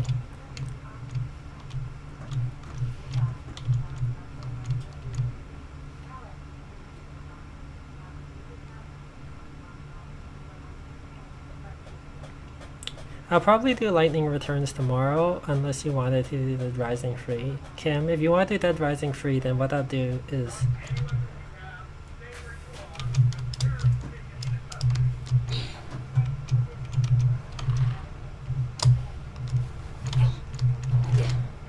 when I get home, I'll do my astronomy project thing, and then I'll do Dead Rising with you. Otherwise, I'll just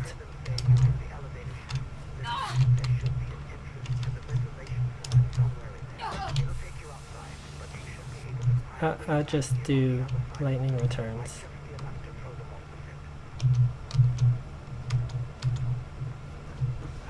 Okay, I after the Polito, I underjumped the platform out of fear of overjumping it like I did last time. And I missed the jump off the platform, but I grabbed the pipe anyways, so that was okay. It's good to know that if I even if I end up running past the platform and I don't jump, that I can still grab the pipe.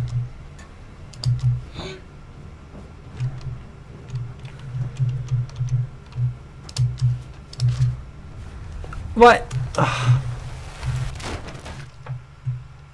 Now I overjumped. I didn't know you could overjump the pipe. I'm finding new ways to die today. Pretty much every way I've died, I've never died before.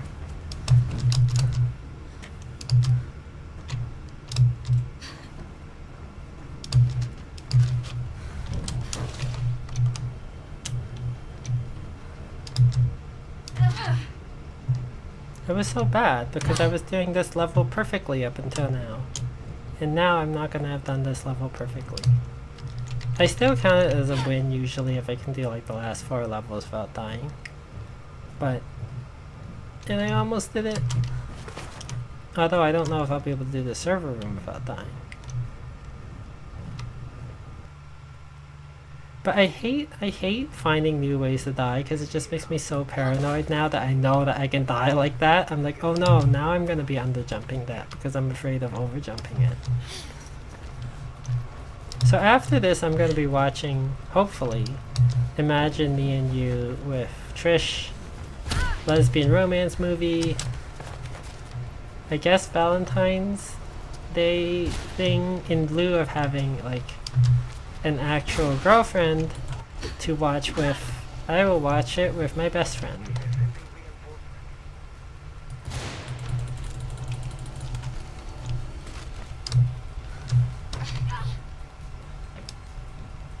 It's interesting all the people at my library who are shocked that that movie has lesbians in them. It's like, what? Lesbians? No one told me that this movie had lesbians. I guess if you didn't read the back of the box and you were just like,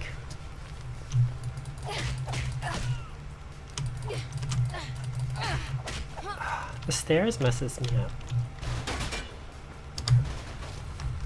And you were just like, the cover has 2 women with 2 men holding each other, and then the 2 women are holding each other's hands behind the men, that you might just think it's some sort of weird love rectangle story. Like, you know, they're both married with they're both with these 2 men, but actually they want the other like it's a cross pairing, not that the 2 women love each other, and it might make you angry.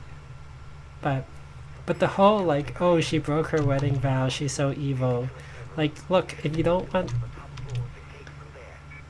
want movies about like somebody dating someone who's not right for them for like family, social reasons, whatever, and they actually love someone else, and then they and that someone else get together at the end, don't watch romance movies, because that's the plot of most romance movies, whether they're gay or not.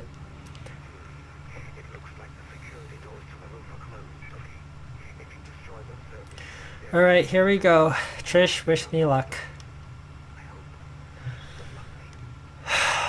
Thank you, Miller.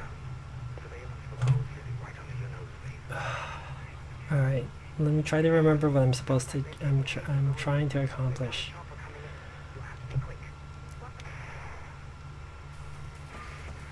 So why does the thing to the door open? Oh shit.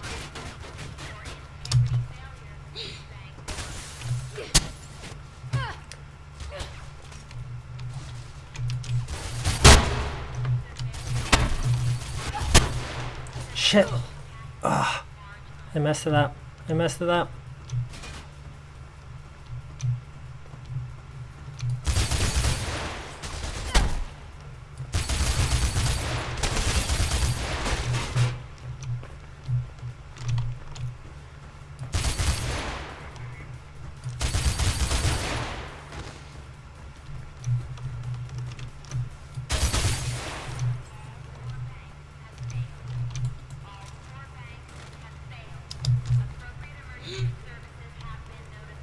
Okay, I screwed it up, but whatever, I did it. So what I was trying to do is, I disarmed the guy. Oh shit, there's still one guy there. Okay, never mind. I disarmed the thing, I shoot and then I shoot off their servers from here. And it's really, really fast if I can pull it off. Anyways, it turned out that the heavy machine gun's a great weapon. So, I did it without dying. Not the way I intended. Because I fell off. I panicked and I fell off. But fine, whatever. This was a horrible, horrible, horrible run. I died in so many awful ways. But, I'm here. We made it.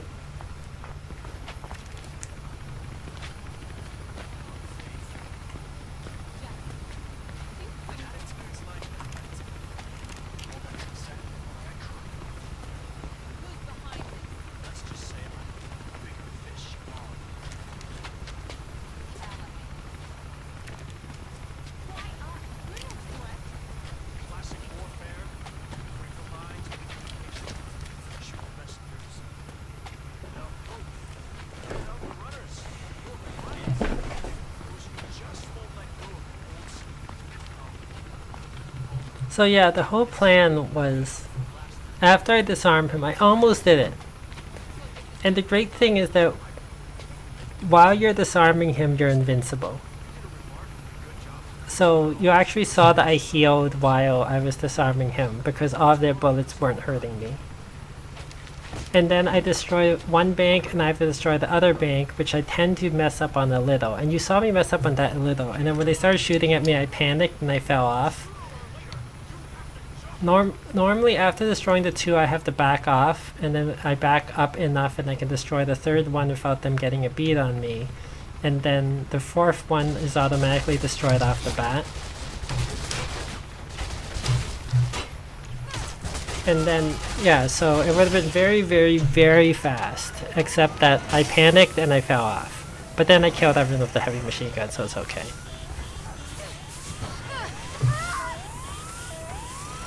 Anyways, game over.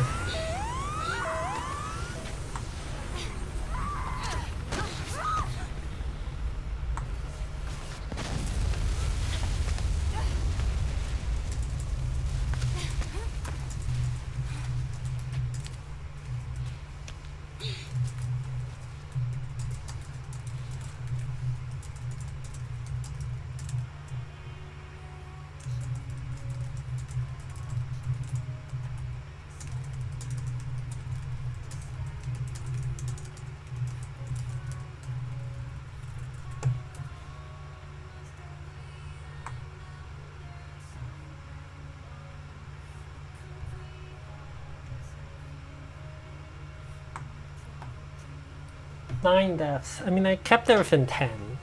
So it's good that, like, this is probably the worst I've played. This is actually probably one of my worst runs, period. And I still ended up with less than 10 deaths. Remember when 7 used to be my best and, like, 15 was a bad run? So, like, 9 is not bad, especially given I died in all sorts of weird ways. I died in ways like I normally didn't even know I could die in. Plus, my mouse wasn't working at the beginning. I died a bunch of times because my mouse was like freaking up. So it's like it wasn't that bad, but it wasn't my best.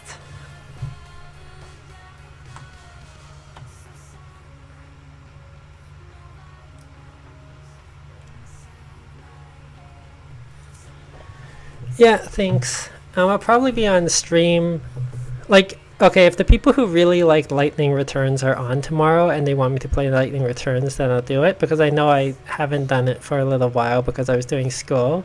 But otherwise, I'll do the Dead Rising stream with Kim, and then I might do Lightning Returns on Sunday and Monday, because I'm in spring break, right? And I think it's probably, like, if I can get my astronomy thing done tomorrow and then do a stream with Kim, it means that I'd be free to not worry about having to do the astronomy thing during my spring break. And I think that's pretty good. So, I'll probably do that. But we'll see. If you're listening, tune in. Tomorrow, that would be Saturday for me and Kim. It'd probably be around 1 a.m. or 2 a.m. Eastern Time. We'll see. Thanks for listening.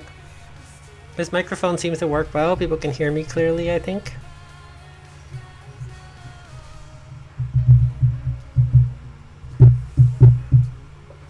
The song's really nice.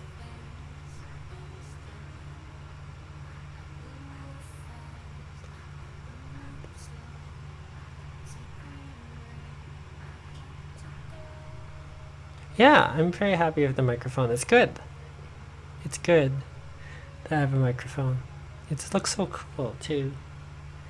It's neat looking. It's really heavy. It's a lot bigger than I thought it might be.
Anyways, have a good night, everyone. Thanks for listening to the stream. And I'll see y'all tomorrow. Good night. Well, I'll be done after the credits. I usually just let the credits roll when I'm on stream. If I'm not on stream, I just skip everything. One day, if I feel like it, I'm gonna do a stream where I skip all the cutscenes just to see how fast it ends up being. Because I finished the game in about 2 hours. Like this was 210, including all the little delays and me dying a lot. And so if it's 2 hours and then you take out all the cutscenes, how fast could I finish this game?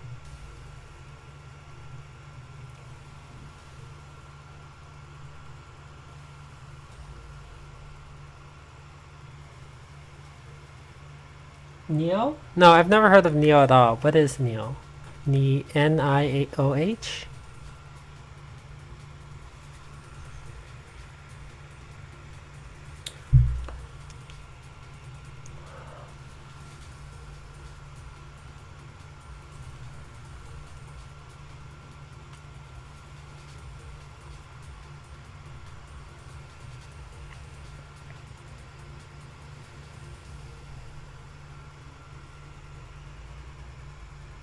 Oh.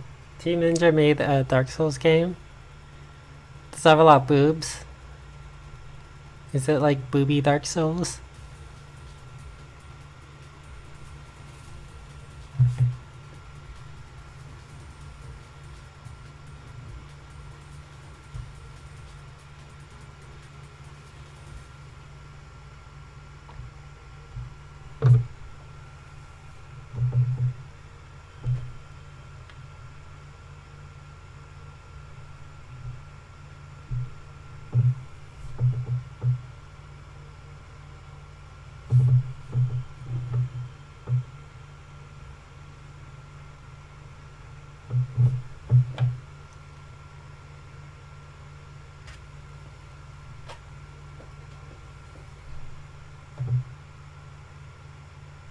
It had one booby monster. Okay.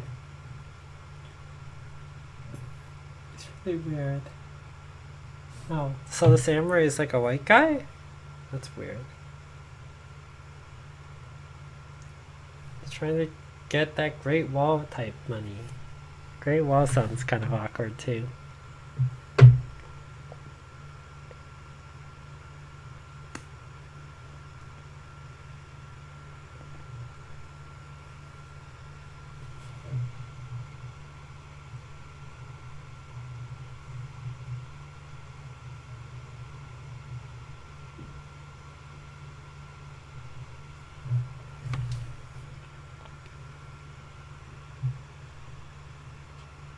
Anyways, have a good night. You can keep telling me about the thing on DM or something, Kim, or in the Discord chat. Night, everyone.